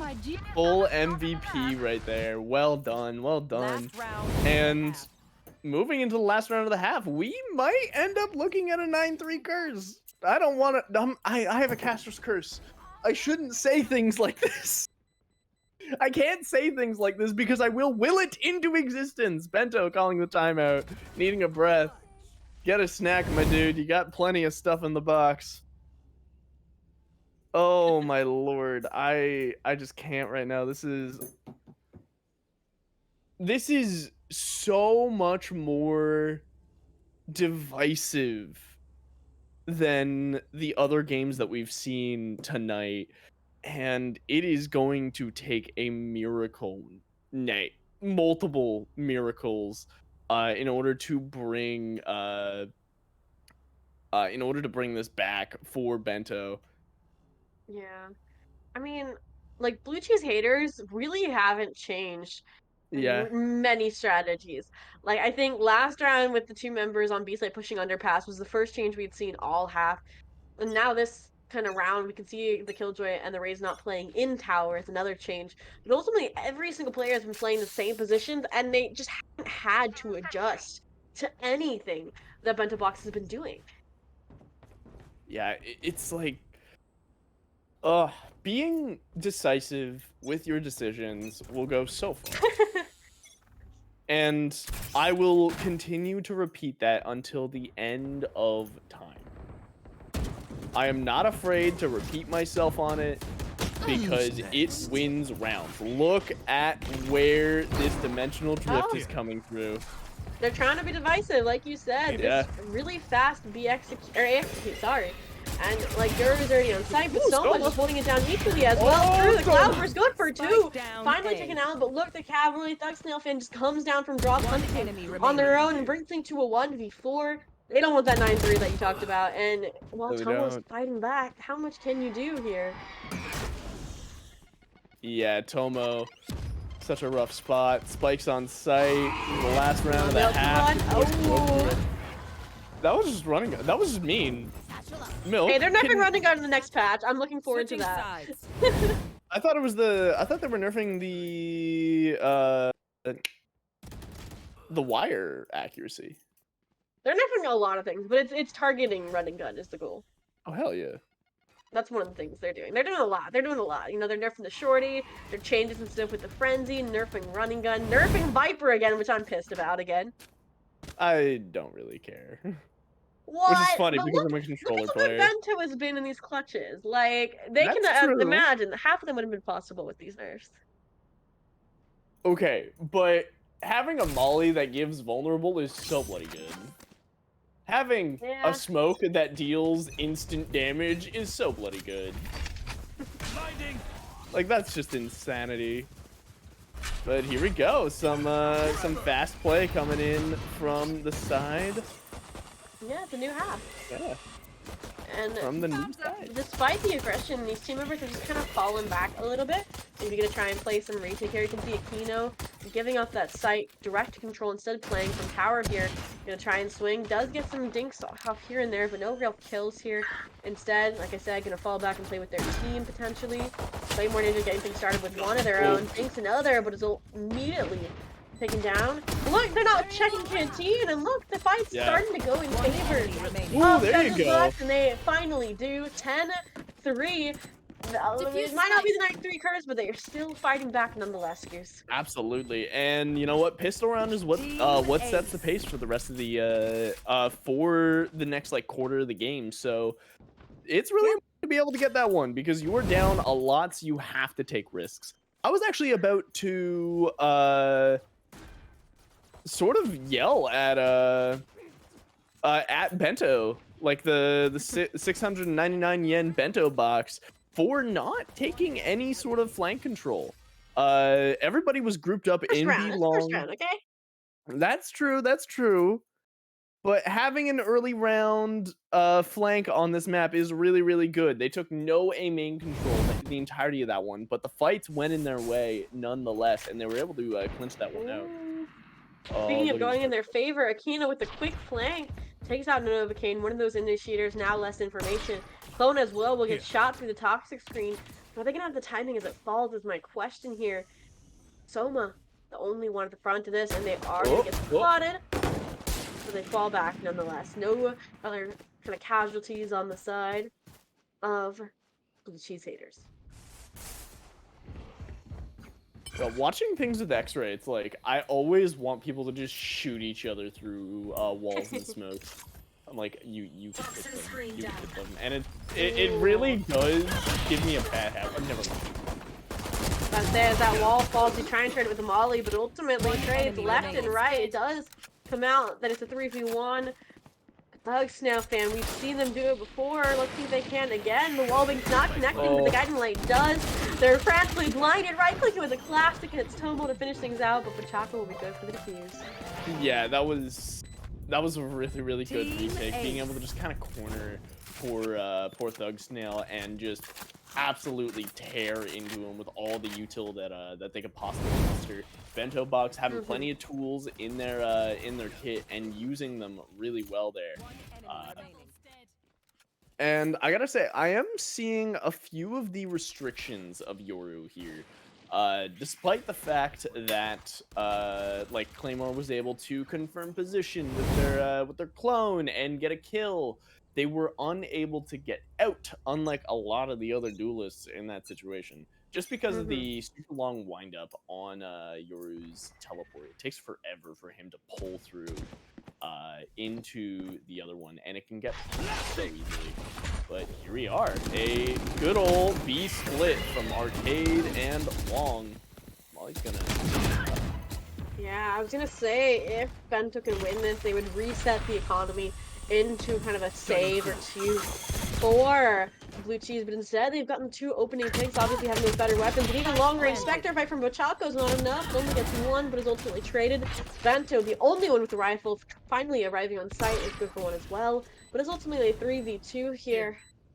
And they are playing split up pretty much, trying to isolate. Bento gets another, and suddenly it's looking like it's a good shot for Bento's boxes here. Obviously, look how low HP Thug Snail is on.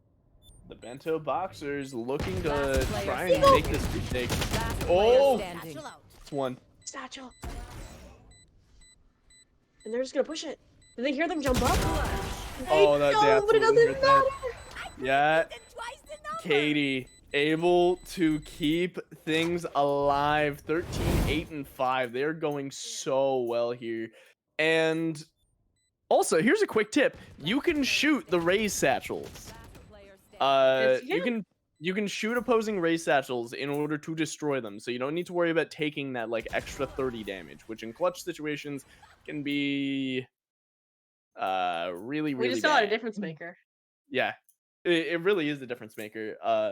And just having something that is so good at getting you off plants and getting you away from corners is really good. But look at the early aggression from Claymore Ninja here. I don't know if they saw Milk or not, but they definitely saw okay, Caitlyn gonna send the clone out, try and swing off of it, but it ultimately only trades a bomb bot in exchange here, which is gonna cost the clone. Yeah. Paint shell as well, forcing them back here. And look, the rest of the team as well, just coming through main. Ooh. Oh, there it is. There it is. The cheeky underside KJL. Ooh. You can't destroy that anymore, so yeah, have fun trying to hold the site. Doesn't need to get destroyed if Selma kills the entire team before it even goes off. But look, insult in! No, they get to take Tomo is gone, taken out by Milk, playing the aggressive Killjoy, and now Bento trying to collect a weapon to at least attempt. Because if they don't, it'll be match point, and they'll have nothing to take away. Yeah. Oh, okay, that was 1 kill. Unfortunately, unable to make it out with anything else. This is definitely gonna be a long hill to travel if Bento is able to pull this one out. They're forced completely to invest here. Their hand is just being pushed right against them, and Bento. Yeah. I want to talk about this wall that Bento is throwing real quick because this is a hide in that wall. Yeah, the corner wall, so that way you can hide in it. Yeah. It's all fun and games until there's a raise on the other end. That's true. I do also put my orb on drop, which they have nobody playing there. No Yeah. orb, no nothing, which I think Milk is going to capitalize off of here if they continue to push through it.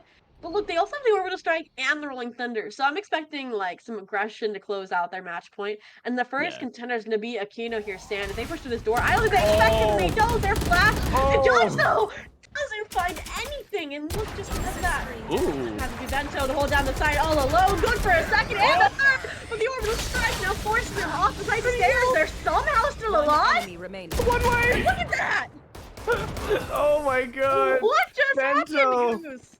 That was an absolute massacre. The attackers' side, Brimsmoke, really not working out in their favor there, as Bento was just able to get Heads. 3. Oh my lord. With the Guardian nonetheless. Truly Guardian Gaming in here, and chat better give me some Guardian Gaming. That is. They better that was appreciate really, Bento really that good. round. Oh my goodness. Yeah.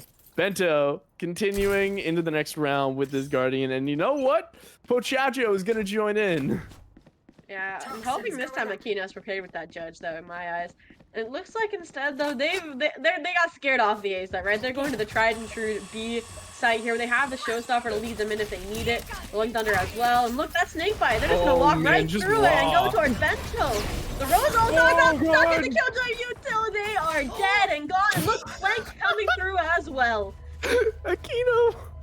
I know, That was was beautiful. so mean. They're detained. Oh no. So no. Yeah, Silence. Aquino. Yeah, this is just disappearing into the night off of that that KJ detainment. They know that somebody could potentially be on B side because it did capture somebody. Ooh. Clone's gonna Yeah, go that through a clone little just bit of confirms. yeah. Position confirmation, and it is a rough looking 4v2. Look at the read. They've completely rotated over to this A site, holding every angle, and they overwhelm the last two members, leaving Nova Kane only a Deagle on the 1v5. They shuffle util and are able to find one, looking for the next, but ultimately the double duelist swing is all they need. Still need 6 rounds to tie things up, though, Goose. Yeah, preventing the flawless is very important there, because you don't want, again, like, I want to talk about mindset. I want to talk about denying dopamine. Like, if you deny people that flawless and instead just kill like one person, that one person is gonna feel real bad because Toma wasn't even looking at Novocaine there. So that's gotta put a damper on the head. But why is there 2 Odins and a Guardian? I mean, if nothing's working, you gotta try new things out, am I right? We saw them make the Odins work on Ascent. Let's see what they can do with them here on Fracture. And their first contender's gonna be this Viper spin. They're just util dumping and Odin spamming into it. Yeah. Bento not giving them any opportunity to hit their shots. They hit anything? I don't think they did. Wait, They might how have just close one is string. Tomo? Tomo! I was about to say, like, how close is Tomo holding here? I can't see him. There you Oh, go. it doesn't Soma able matter. to trade back though.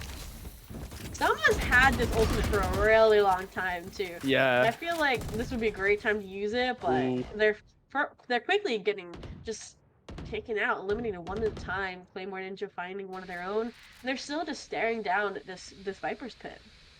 Bento, I really like how this pit has worked out for them.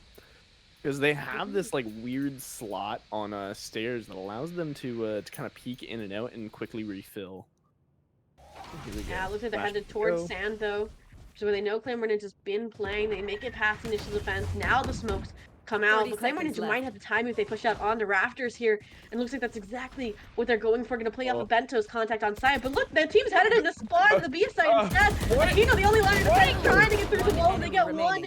Ultimately now 2v1, 1v1. Last player They have to standing. go back to A. Do they have time to go to B? They do!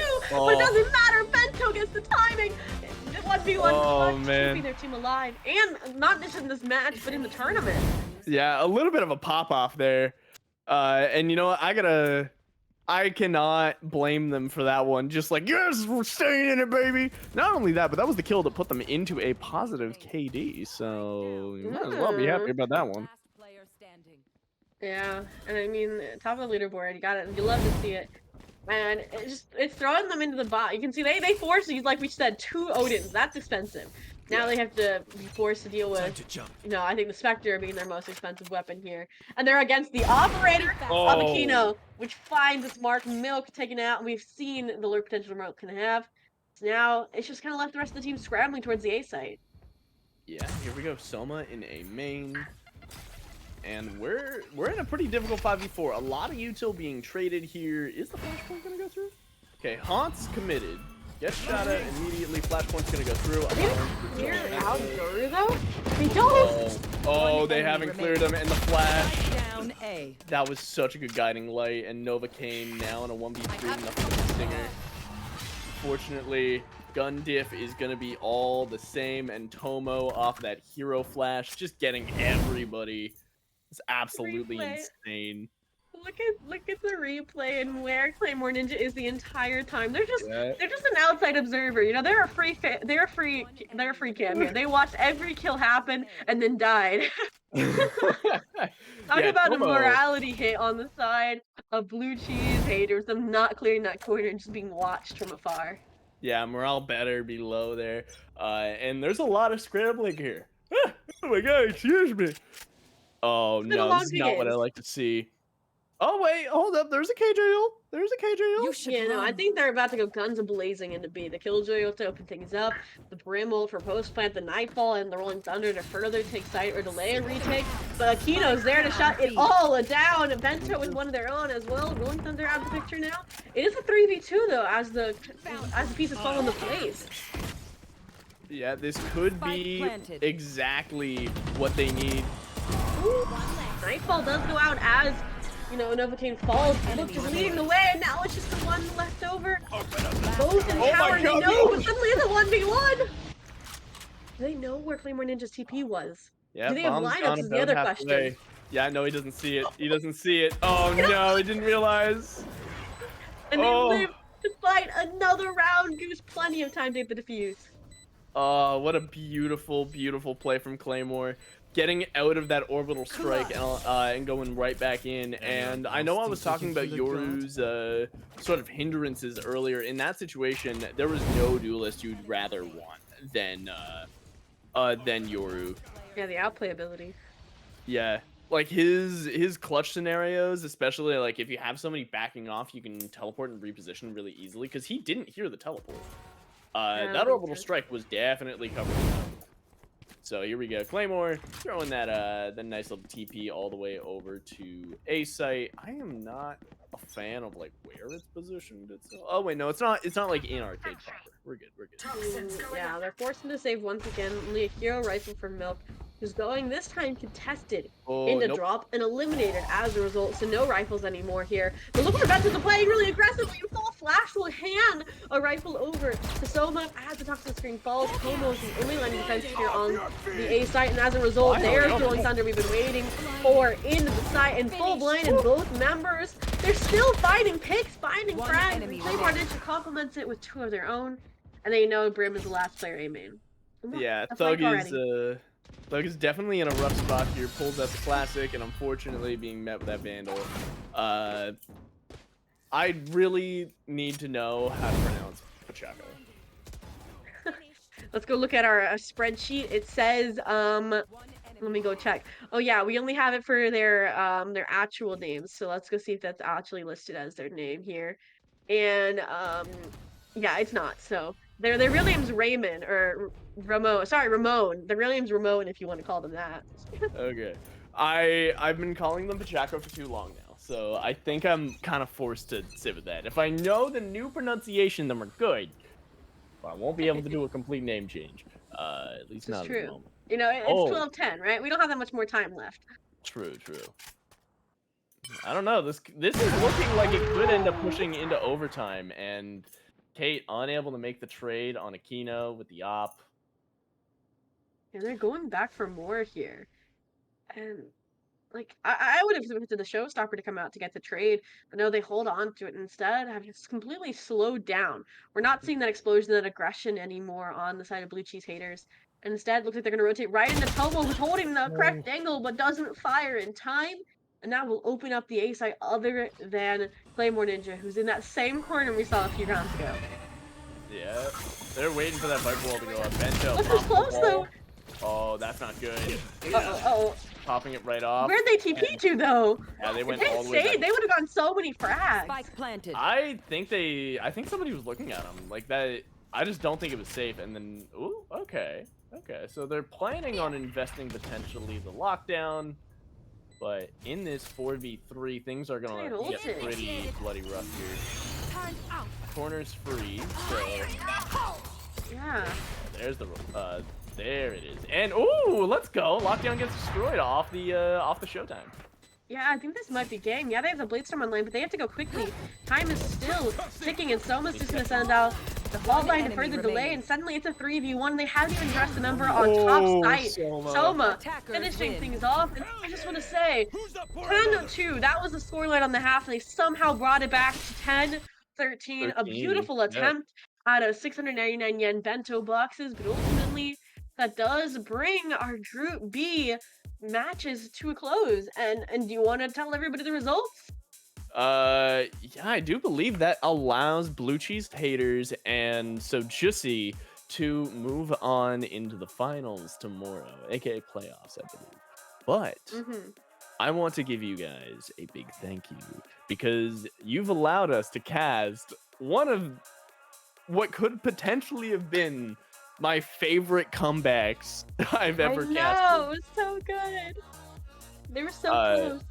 They were really, really close, and I gotta hand it to Bento for completely just like changing things up on the defender side, doing so well at like trading each other, and they had a really, really great individual scores as well when they went in. Like all the kills and assists were really, really close, but after Thug Snail and Soma had such a dominant first half, there's not a ton that you can do afterwards. Yeah. It's definitely Breach's playground, right?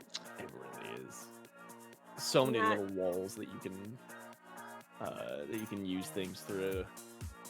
Although I'm surprised we didn't see all that many aftershocks.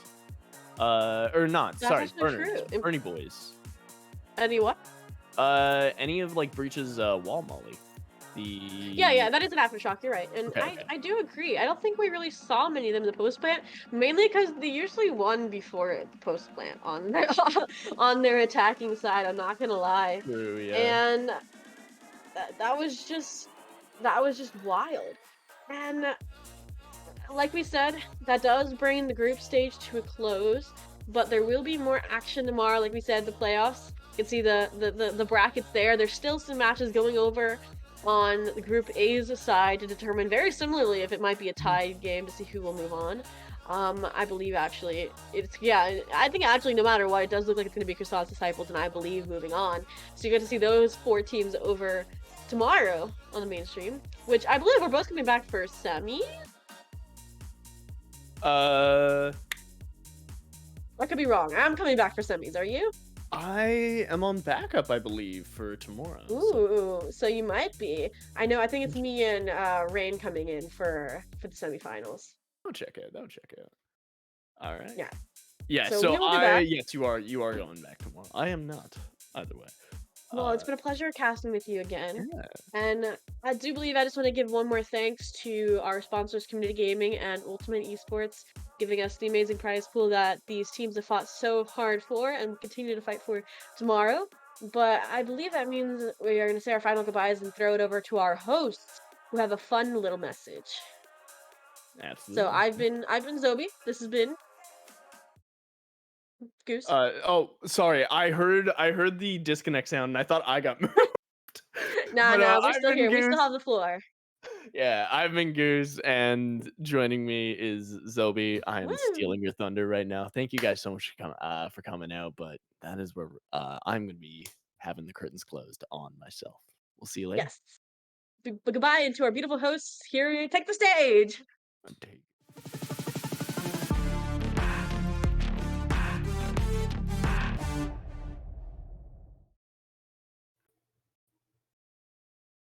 Hello, it's your hosts again. It is I, Valreal or Fred. Hi, Ice. How are you feeling after 3 games? I'm very, very tired. I have my opinions about all the tournaments and all the game. I have major, major, major, major respect for you now. I'm not saying I didn't, but like I realize how hard this is. Yeah, there's a lot of stuff that goes on behind the scenes. So massive shout out to Mr. Brown Star to helping us organize everything and just organizing the tournament as a whole. Big shout outs to our commentators Goose and Zovi. Thank you, thank you. You guys were amazing.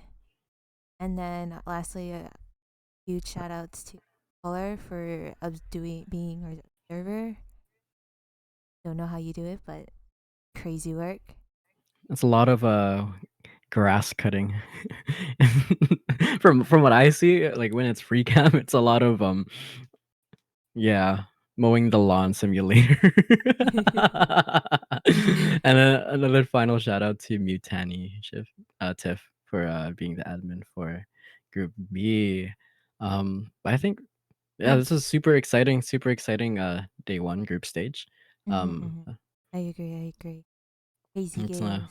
we can only see tomorrow how uh Group A and Group B handle each other when they play. Yes, yes. So Yes, I yeah. believe games are still going on Brown's stream. So we're gonna go over there and check it out. For sure, yeah, we're gonna raid Brown's channel right now. I believe they're just about to hit halftime, so it'd be a great time for us to head over. Awesome, but thanks everyone for watching Group B over here at the Kazoku Twitch channel, and we'll see you over at Brown's. Bye, Bye, guys. guys. Thank you to Kazoku for helping out BrownieVAL in the round robin phase. Kazoku is an organization that thrives in the nurturing of content creators, regardless of background, to express their differences, aiding them in achieving their goals, and leading them towards greatness. Follow Kazoku on Twitter at Kazo_team.